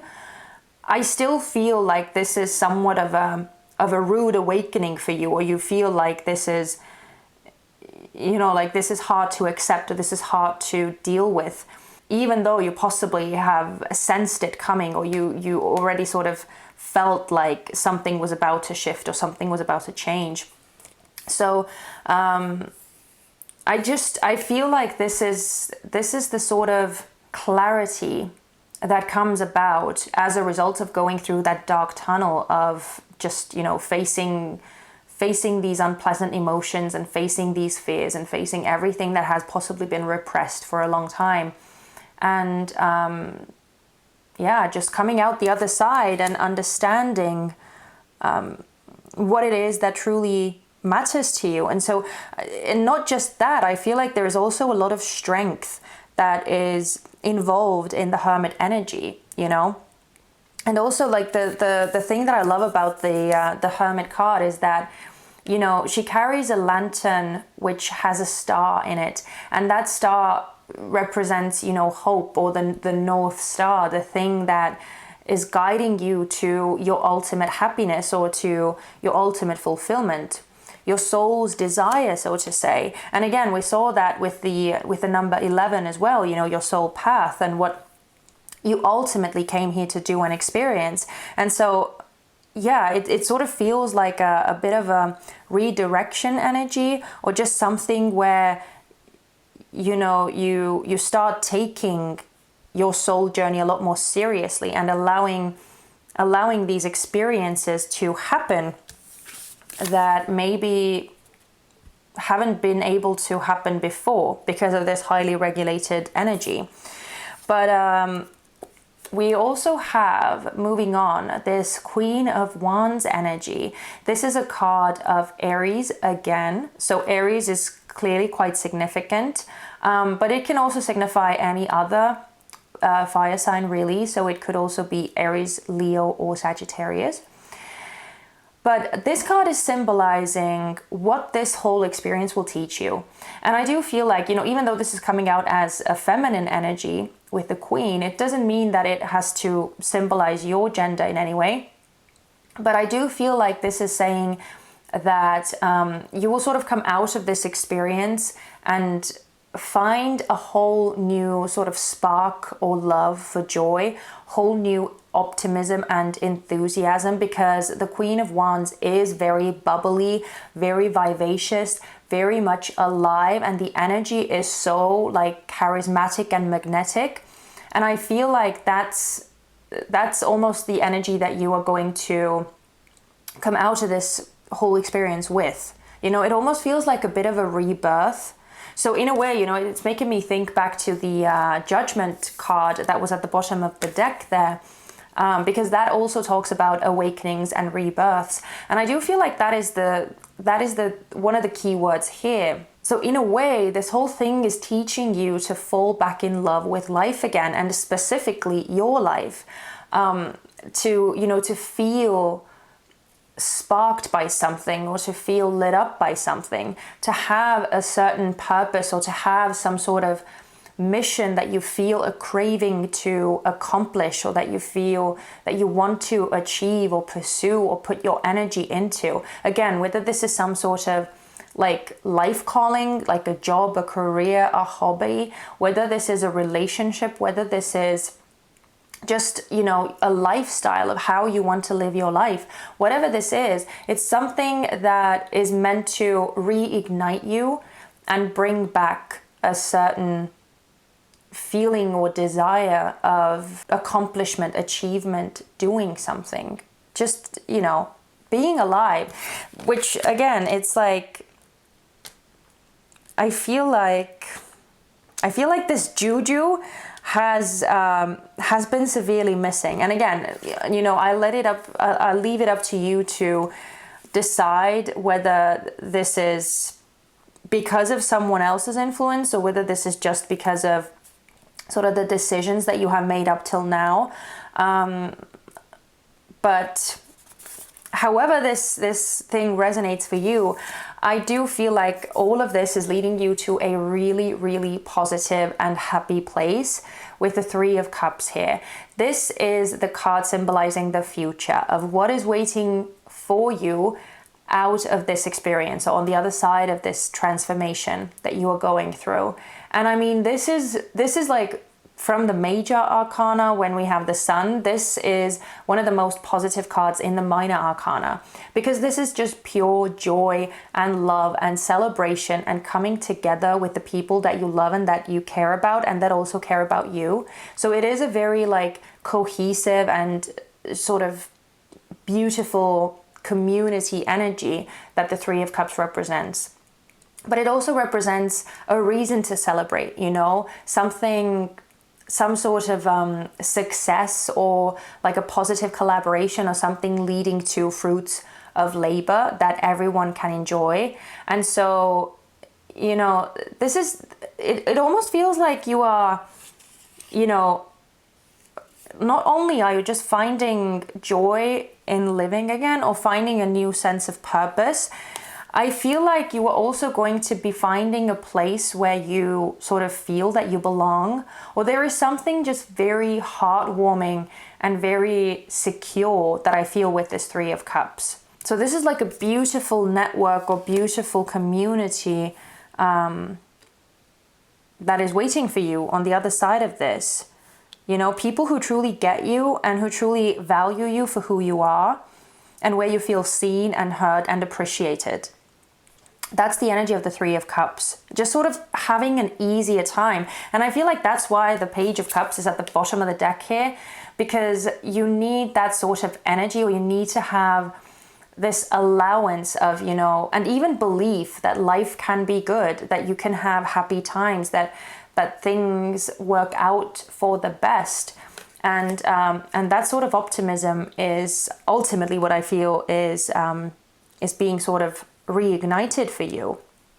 But I actually want to clarify the Six of Wands here, because I just want to see if we can get some more information about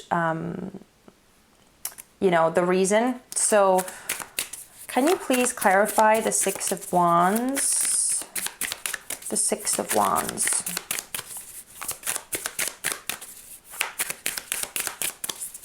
The Six of Wands. Why this change is happening. Okay. Okay, interesting. So we have the Eight of Cups that flew out. And the Eight of Cups is clearly indicating that there is something in your present circumstances, or even, you know, if this change is already ongoing in your previous life, that wasn't actually fulfilling you, it wasn't making you happy. And I feel like you could feel that something was off, that something wasn't quite right, but maybe there was always a certain level of, you know, fear of changing something, or letting go of the safety of the known. But yeah, I feel like this thing, this whole sort of system or structure that is changing for you is happening so that you could actually, again, find what is missing. We have all of this Cups energy that is very prevalent in your reading. And so clearly a certain element of emotional and spiritual nourishment has been missing in your life. And so that's what I feel like is being sort of course corrected for you. And funnily enough, again, we have this King of Swords, so another very strong masculine energy coming through. This is a card of Aquarius, but, you know, it can signify, again, any air sign. So Gemini, Libra, Aquarius may be relevant.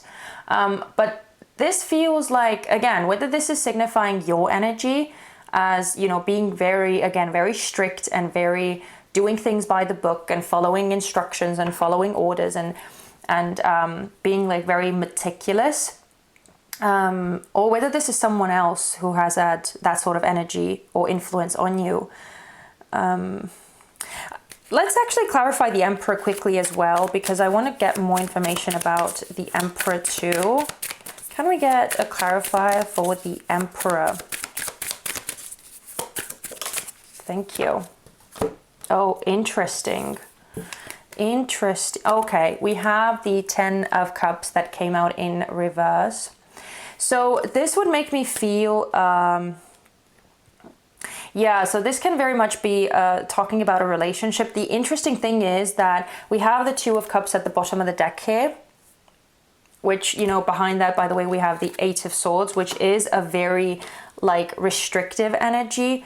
But the interesting thing is that we also had, you know, the 6 of, it's the 6 of Wands. I don't know why I kept thinking that it was the 6 of Cups. But anyway, you know, scratch that. Never mind, my mistake. But it feels like there is either this is symbolizing like your previous partner. This is very strong masculine energy, but you know, the person doesn't have to be male specifically. But if this is symbolizing your ex-partner, you know, that would make sense why sort of it was possibly like a hapless, is that a word? Or like a joyless union, possibly even marriage, or just a family life. It could also be like a father figure as well, you know, or a parental figure who possibly had a very tight rein on the household and who put very strong and sort of rigid regulations in place. And so there wasn't a lot of happiness and maybe even a lot of even, you know, emotional allowance, so to say, that possibly showing affection or showing emotion wasn't really tolerated, or, you know, something like that.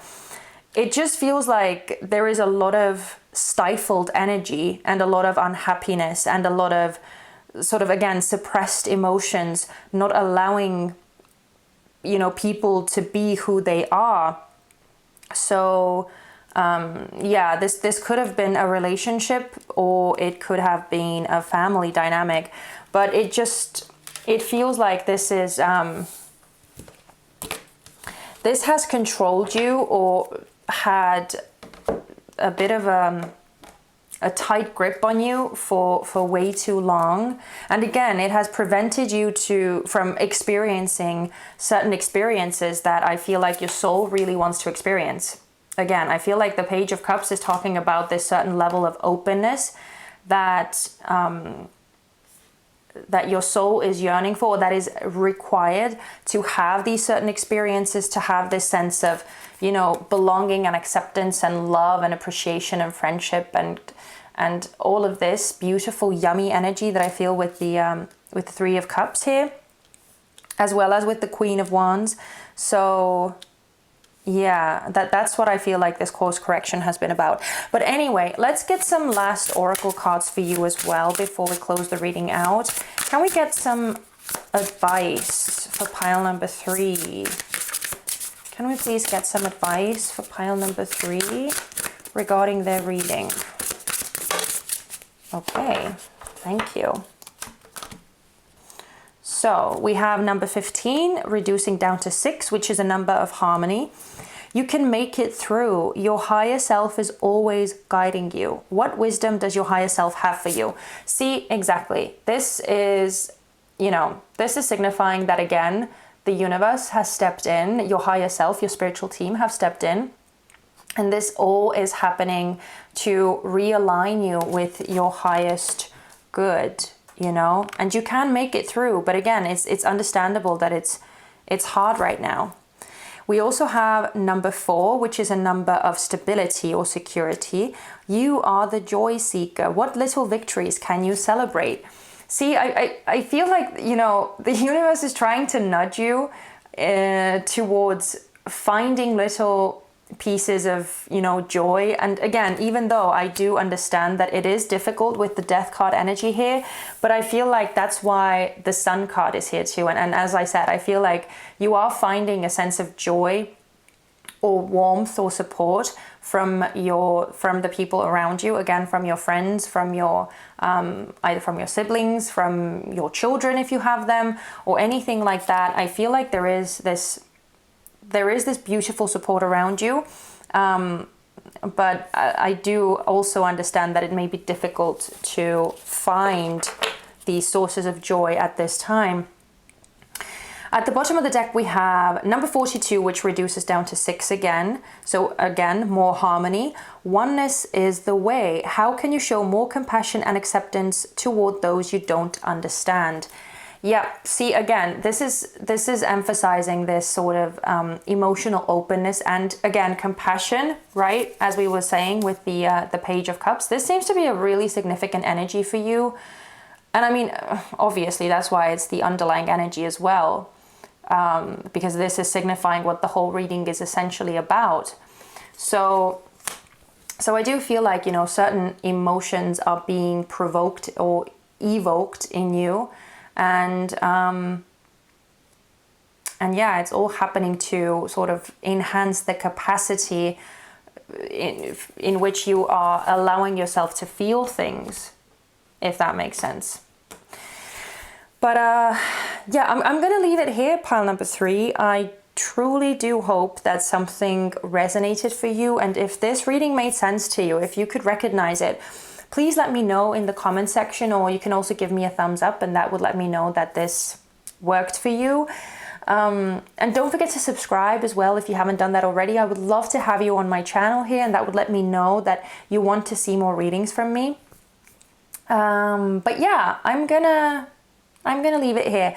So thank you so much for watching. I am wishing you all the best. Beautiful pile number 3. And if I don't see you in any of the other piles, please take care of yourselves, and I hope to see you very soon in my next one.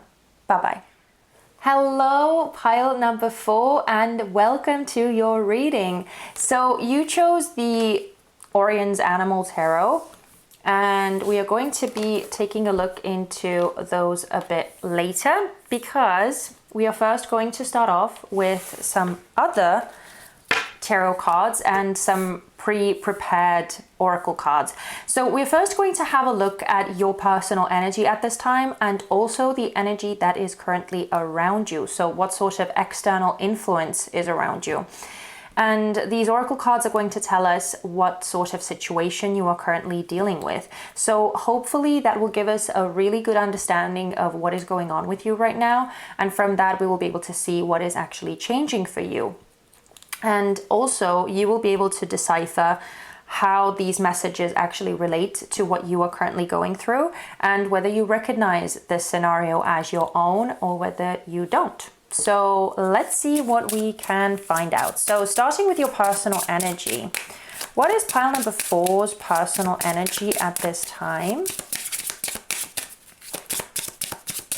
Please describe pile number 4's personal energy at this time.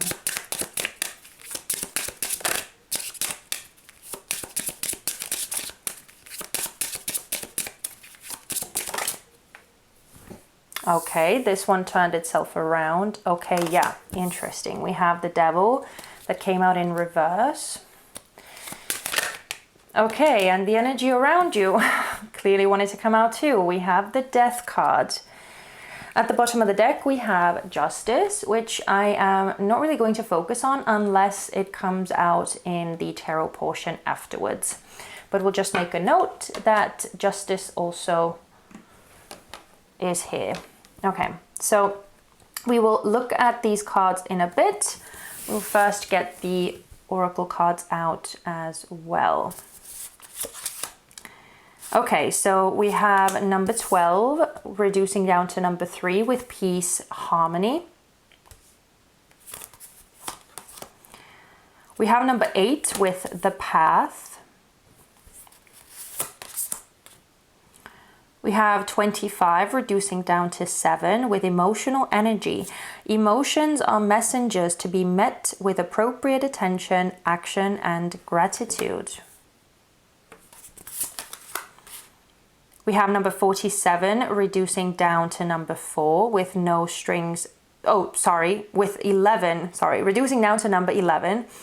No strings attached. And finally, we have number 9 with Crystal's Achievement. Okay, so pile number 4, let's dive into your super interesting reading here.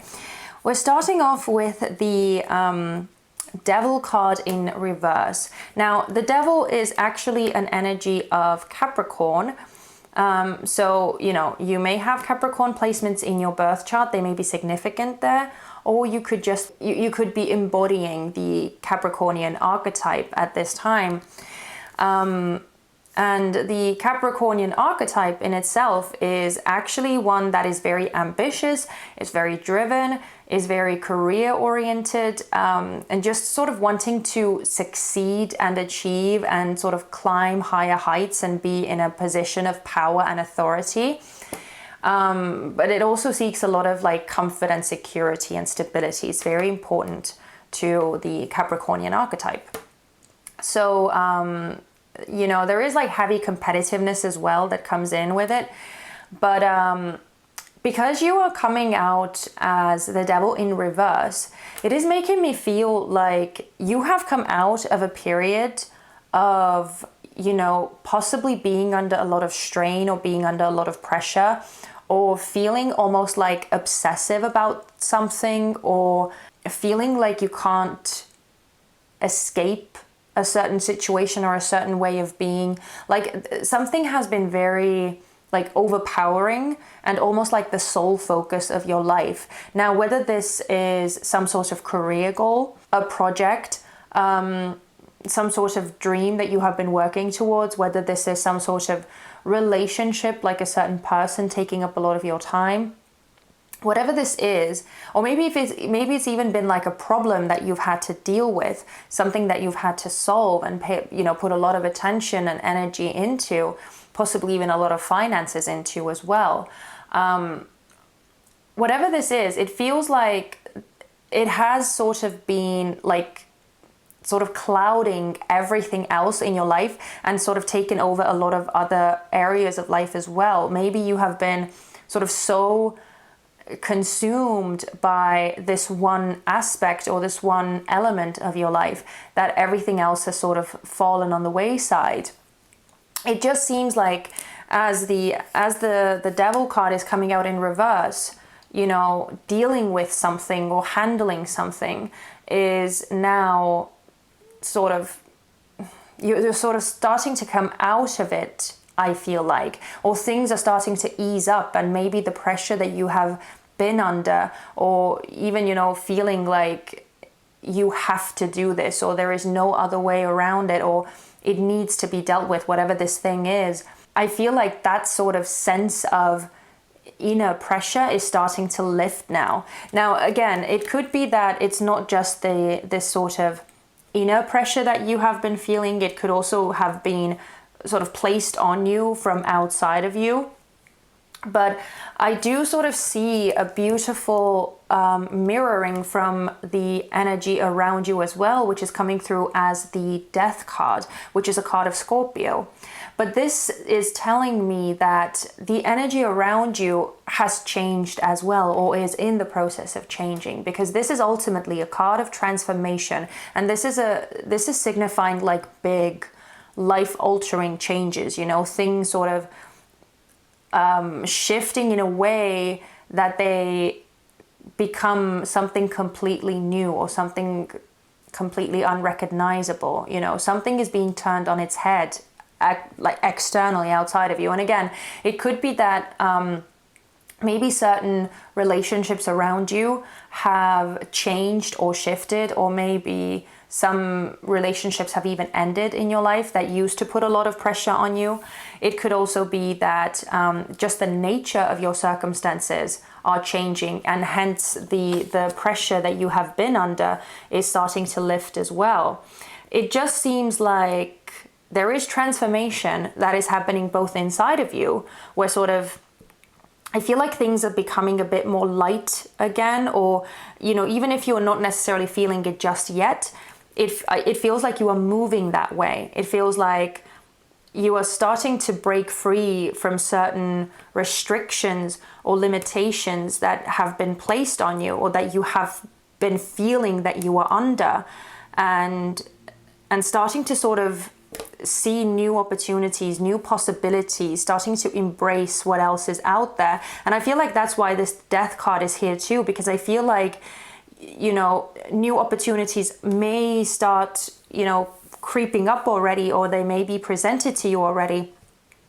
Because with the Death card, there is always an element of a new beginning as well, or something sort of fresh coming to light, some new growth, right? Which we can see here as well from this little, it's a little bird, it's a little dead bird on the ground there, and then there are some new plants or flowers growing from it.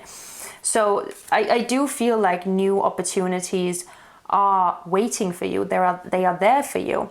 But it just seems to be this sort of period of equilibrium that you are, that you're trying to find a sense of like equilibrium. And I feel like even though all of the oracle cards here are indicative of you sort of being free, you being able to ascend to new levels, or take a new path, a path of more ease and of opportunity, right? We have these two cards here with peace, harmony, and the path, literally. Even though these cards are here, I feel like you could still be somewhat struggling to actually see the possibilities or believe the possibilities. Emotionally, I feel like there is a lot of sort of confusion that is happening.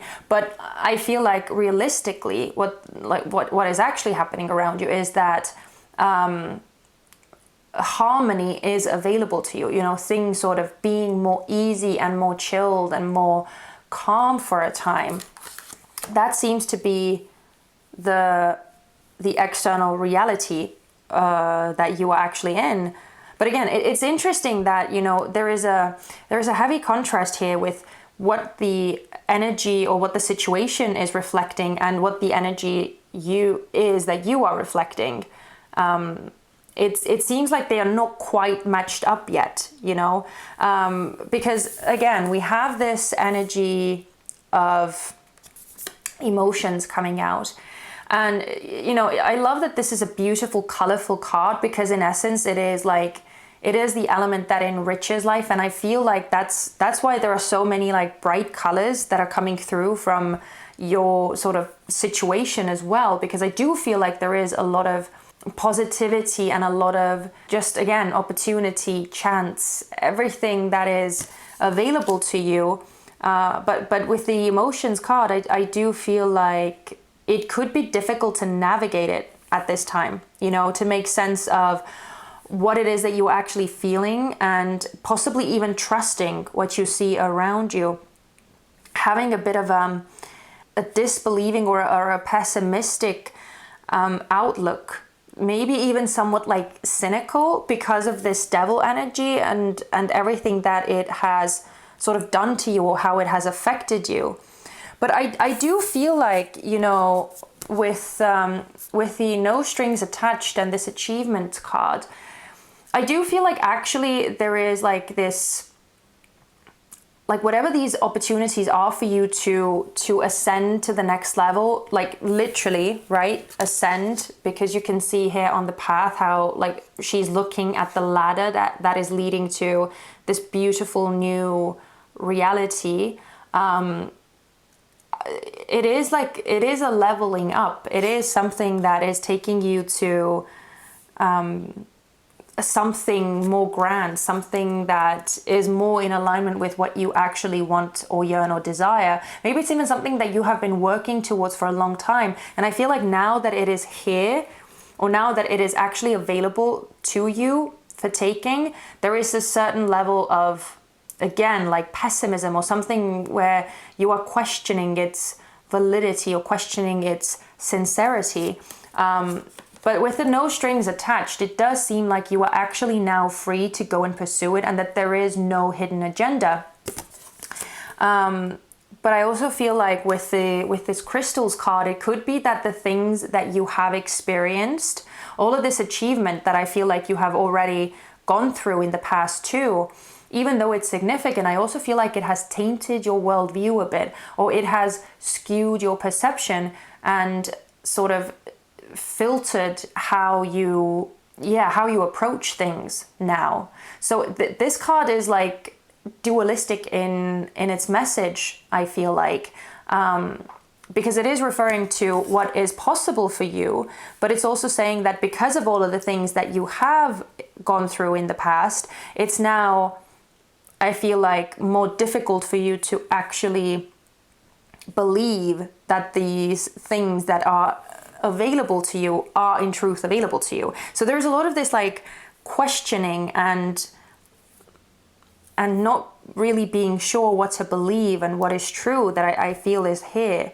Even though, again, like looking at all of these energies around you, they seem amazing and they seem really, really promising.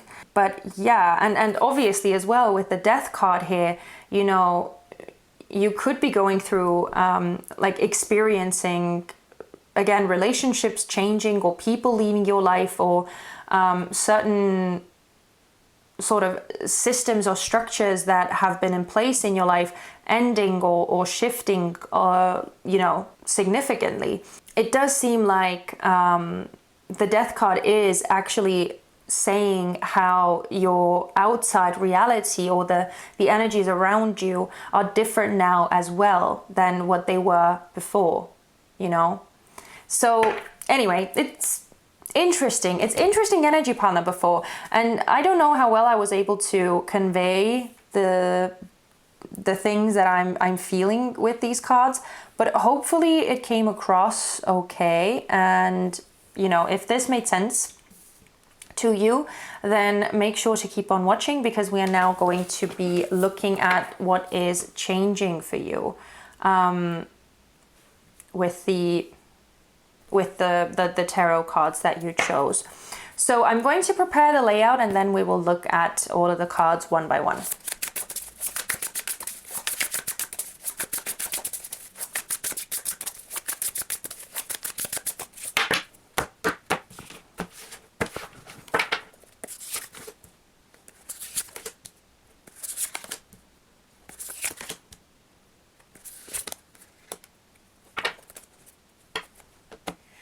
So, pile number 4, I have to say, this whole spread feels like it is talking about you taking your power back, you establishing yourself as a super strong player in the field, so to say. And I don't mean player in a bad way. I just feel like, you know, you are sort of stepping back into life with a lot more authority than you have had before. And with it comes this whole new sense of, first of all, feeling about yourself, but also I feel like the way that other people perceive you is going to be changing quite drastically too. And because of that, I feel like a lot of new doors are going to be opening up for you. Which, I mean, as we could already see from the oracle cards here, but I very clearly see it with the underlying energy of the spread, which is the Ace of Wands. Now, the Ace of Wands, as with all the aces, it's talking about a whole new beginning. It's talking about fresh new energy, fresh new possibility and opportunity. And this is like basically potential. If this camera would focus and if you would be able to see it, that would be great. So basically this is just indicating that there is a new sort of fresh new energy that needs to come about. Okay, there we go. I feel like the universe is trying to, you know, again, sort of spark something in you or make you see things in a new way, bring something fresh to life pretty much. And that requires, you know, inspiration or, again, potential possibility. And I feel like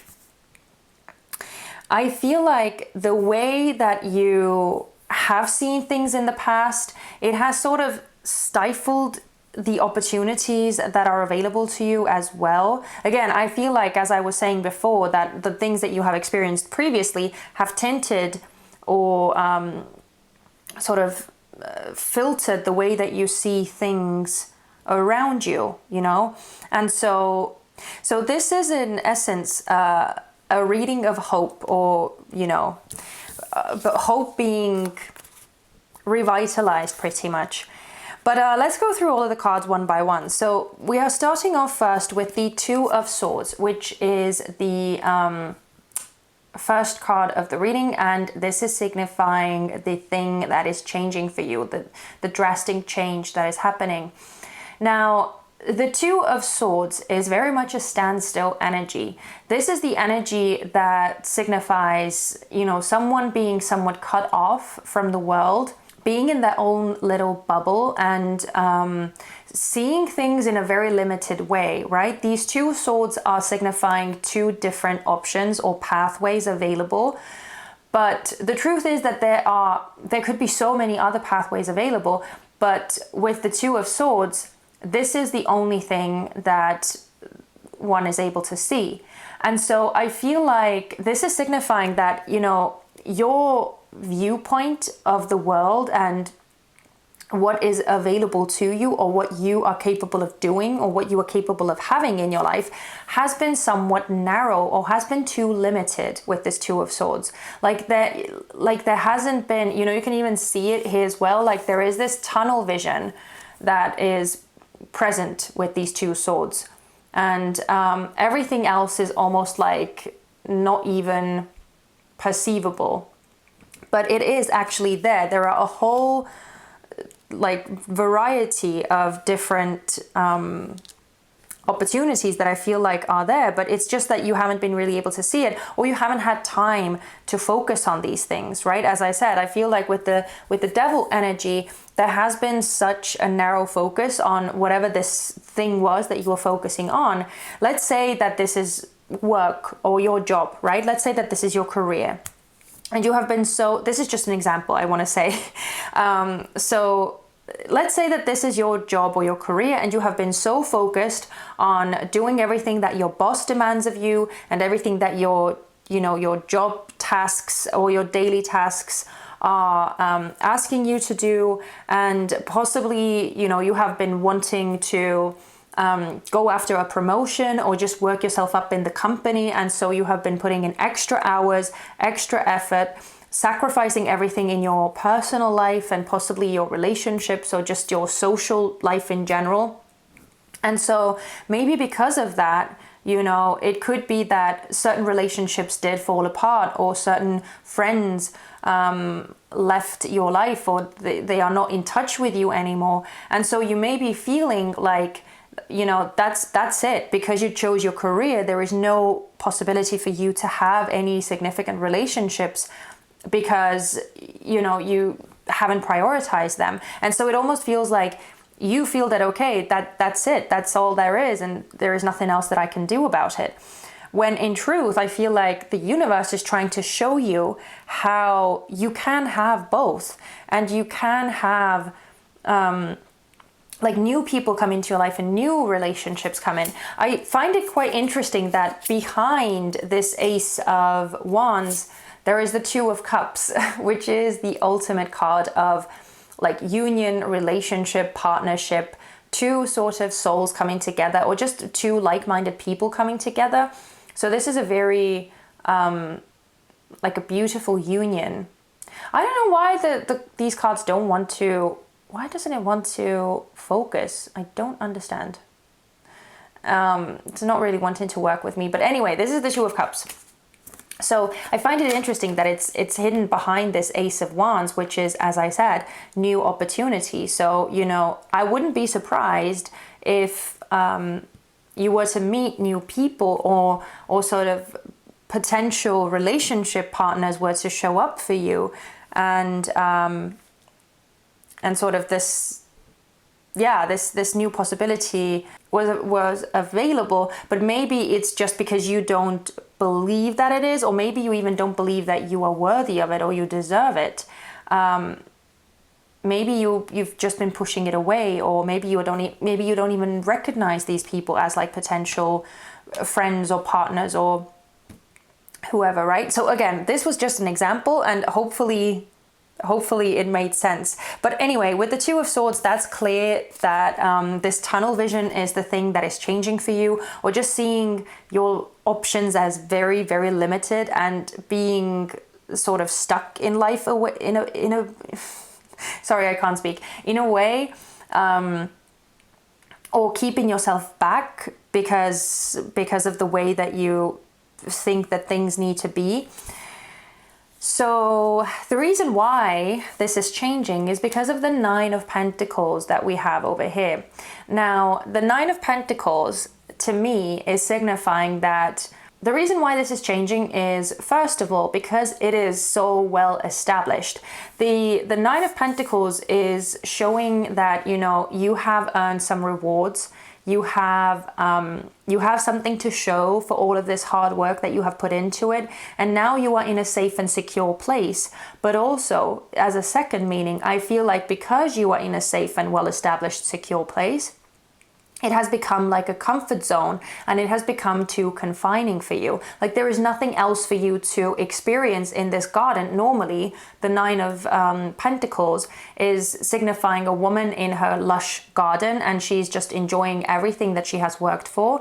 But she's alone in her garden, and there isn't really room for anything else or anyone else. And so this is telling me that, you know, it's time for you to break out of that sort of solitary confinement, as lush and as luxurious and as, you know, nice and everything as it is, as comfortable as it is. It's time to break out of it, you know, and try something else, because this is as sort of well established as it can get, and there is nothing else for you to gain from the way that you have been operating, right? In this old sort of reality, there is nothing else to be gained.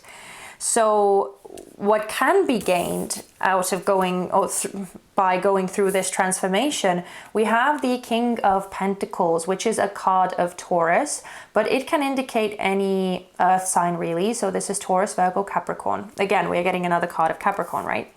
So I'm seeing this King of Pentacles in two ways. First of all, if we focus on this being your energy, then it just seems like you can actually establish yourself in a much more sort of powerful way, where you are the master of your own domain, where you don't have to be under someone else's thumb or be controlled by certain situations or circumstances around you, right? Where you are sort of the master or the king in your kingdom, sort of, you know, making your life run the way that you want it to run, and making decisions according to what you want to achieve. Because, as I said, this is Taurian energy, and Taurus is very much, you know, Taurians are known for their stubbornness, but just like as an archetype, Taurus is one who goes through whatever they need to go through to get to where they want to go. And they have a lot of persistence, and they have a lot of dedication, even if it takes them a long time. And so I feel like that's essentially what it is that you are gaining as a result of coming through this experience, you know, finding this sense of power or personal freedom to live your life according to your own rules, and put your energy and effort into what you want to put your energy and effort into, not feel like you are depending on, you know, having to do something. Or, you know, the King of Pentacles doesn't have to do anything. The King of Pentacles does what he wants to do and what he believes is the right thing to do, what will lead him to the most success and create the most sort of safe and secure environment for him and for his family for the future, you know.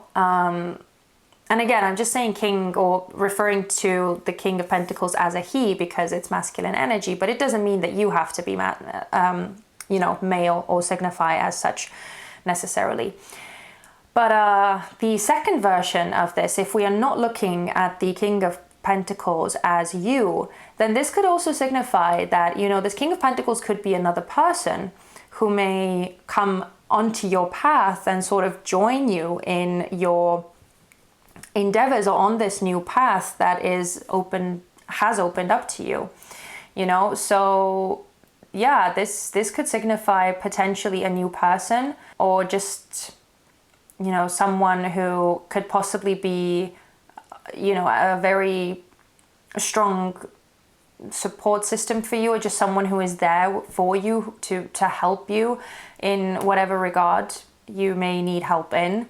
or just someone who is there for you and wants to sort of share the journey with you. Again, you know, if you are not necessarily looking for a romantic partner, you're not interested in a relationship like that, then again, this could just be a friend or an advisor or a mentor or someone like that, just sort of being there to support you or give you guidance or give you advice should you need it.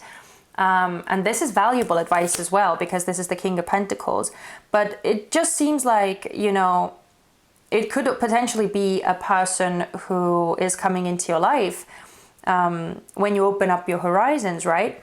And this person is going to help you to establish a really nice and safe and secure life, and also a comfortable life, but one that is much more dictated by your own rules, where you direct or guide your path the way you want it to go, rather than being directed or guided by someone else. Now, we also have the Star card here, which is a card of Aquarius. This is a major arcana card. And this is saying, or this is symbolizing, what you will learn as a result of going through this experience. And this is a very straightforward message, so I'm not even going to, you know, stop on it for too long. But this is basically saying that hope and belief in like life working out for you and being on your side, and you being able to achieve your dreams or live your life the way you want it to go, or the way you want to live your life, that is possible, you know? Because as I was saying, with the devil energy and all of that I feel like you have gone through, it has been somewhat in like bleak colors, I do have to say. Or, you know, there has been some sort of like dimming or suppressing or limitations that have, again, like squeezed hope and joy and those types of things out of you. And not entirely necessarily, but I just feel like there hasn't been too much room for those types of things. And so, again, you know, as I was referring to this like pessimism or cynicism or something like that, that could potentially be, for some of you, something that you are now experiencing or seeing life through. So yeah, I feel like with the Star card here, this is basically being, you know, rejuvenated, or your faith in life and your hope for the future and your hope for a happy life, I feel like is going to be brought back pretty much, you know. So this is like this rejuvenation and hope returning, which I feel like is a beautiful thing. And finally, with the Seven of Wands, oh, and also, I don't know if I mentioned it, because the Star card is a card of wish fulfillment, this could actually indicate that what you ultimately truly yearn for, or what your soul truly yearns for, is actually where you are being led or guided as a result of opening up your horizons. Now, with the Seven of Wands as your last card, this is talking about the future, or what is waiting for you on the other side of this transformation. And basically, the Seven of Wands is a card of confidence and self-assuredness, and just being the master of your own domain, pretty much, you know, feeling like you have control over the situation and you can guide or direct how you want your life to go. This is a card of like willpower and self-belief and self-determination. So it's a very, very powerful card, actually, because in essence what this is saying is that you will sort of attain this mentality that no matter what life throws at you, or no matter what sort of situation you become entangled in, you will be able to find your way through. You will be able to come out of that situation on top, because you believe that you have what it takes. And that sort of like self-confidence is basically what determines, or what guarantees, that you will never be, you know, in the devil energy again, where you feel like you are living under someone else's thumb, or you are controlled by someone or something or some sort of circumstance, you know, that you are powerless to do anything about it, and you are just forced to live in this certain construct and play a certain role or play a certain part that you are cast to play, right? Like we can see here with this theater theme coming out. So yeah, this feels like, as I said, like a bit of a rebirth or a whole new beginning, a whole new spark, or just revitalization that seems to be happening here with the Ace of Wands, or yeah, just new inspiration and new life being the key words here, I feel like. Yeah, but I feel like that is pretty clear. I don't feel like I really need to clarify anything, because it seems like a very cohesive message. And obviously, you know, if you are still watching this reading, then, you know, it should have made sense to you so far. But yeah, I'm gonna close the reading out with some oracle cards. So let's see what sort of advice we can get for you from Spirit regarding this reading. What sort of advice do you have for pile number 4 regarding their reading? Okay, this was very aggressive, the way that it came out. So we have number 28, which reduces down to 10, which further reduces down to 1. So this is cyclical energy. Again, beginnings and endings, very much in, you know, going in hand with the death card energy. Don't run from the darkness. Embrace your shadow side. What aspect of yourself have you been afraid to look at or address? See, exactly. And that's the devil energy, right? The devil energy is the energy of shadow or of darkness. The aspects of ourselves or the aspects of our lives that we don't really want to look at and acknowledge. And so we are just sort of living under the control of the circumstances, right? And it's not saying that, you know, this is something that you have been doing wrong. It's human nature. We all do it to some capacity. And so, you know, this is just saying that I feel like, yeah, you are breaking out of it. That's why this devil card came out in reverse, because you are starting to face it, or you are starting to see that that's not all life is. And there are different ways to live your life. Okay, we also have at the bottom of the deck, we have number 19, which again, by the way, reduces down to 10 and further reduces down to 1. Eliminate distractions. Stop shining light on things you are not. How can you reclaim your power? Did I not say that? I feel like I said that at the beginning of, you know, starting this whole tarot layout, that this is a reading about you taking back your power, right? So yeah, this seems to be talking about you claiming your authentic self, or stepping up and showing yourself in the world as you truly are, right? Not allowing this situation, this person, this circumstance to control you anymore, or to control how you show up in the world. So, sorry, itchy nose. Can we get some more advice for pile number 4 regarding their reading? Can we please get some more advice for pile number 4 regarding their reading? Okay, I feel like those two wanted to come out.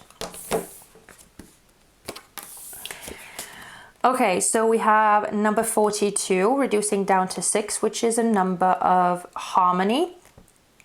We have oneness is the way. How can you show more compassion and acceptance toward those you don't understand? Yeah, and I feel like, you know, it could even be you that you don't understand at times, or it, you know, that there may be some like self-blaming or self-criticizing for the way that you have lived your life or the choices that you've made.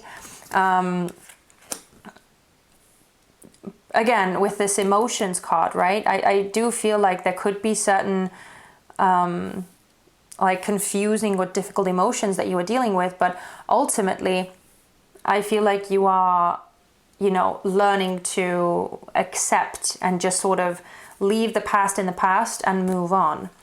We also have number 30, which reduces down to 3, which is a card of growth and expansion.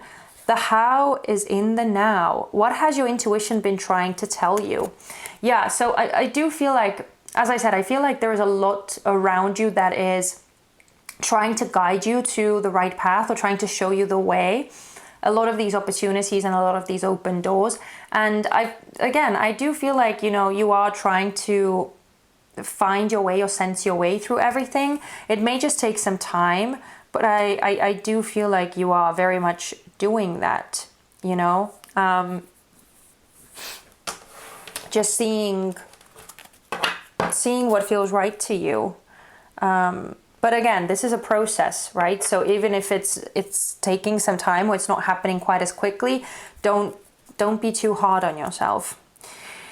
And we also have number 2 as the bottom card here. You can radically change your results by shifting your beliefs. What belief is limiting you? So I feel like this is the perfect card to end the reading with, because that's exactly what we have been talking about this whole time, about limiting beliefs, right? And perspectives, sort of restricting you or caging you in. And again, that is what is changing for you with the 2 of Swords, right? This is the thing that is changing for you. These 2 swords that have been limiting you, that is what is going to be broken down. So in essence, honestly, I feel like your reading is just so full of possibility and optimism, and I love the energy that is here, because I just feel like it's all there for you, you know, waiting to be grabbed, waiting to be dove into. And it's all about just finding this spark and going with the flow and allowing life to surprise you, allowing new experiences to happen and seeing where they take you. So yeah, honestly, just go with the flow, pile number 4, and see what the universe has in store for you. But I'm going to leave it here. I'm not going to drag this on any longer. Thank you so much for watching this reading. I truly, truly hope that these messages offered you some sort of solace or consolation if you have been struggling and if you have been going through a hard time. If this reading spoke to you and if it resonated, please let me know in the comment section down below, or you can also leave me a thumbs up or just, you know, subscribe. That would be so great too, because that would let me know that you want to, you know, keep seeing messages and readings from me. But yeah, if I don't see you in any of the other piles, please take care of yourselves, and I hope to see you very soon in one of my next readings. Take care. Bye-bye.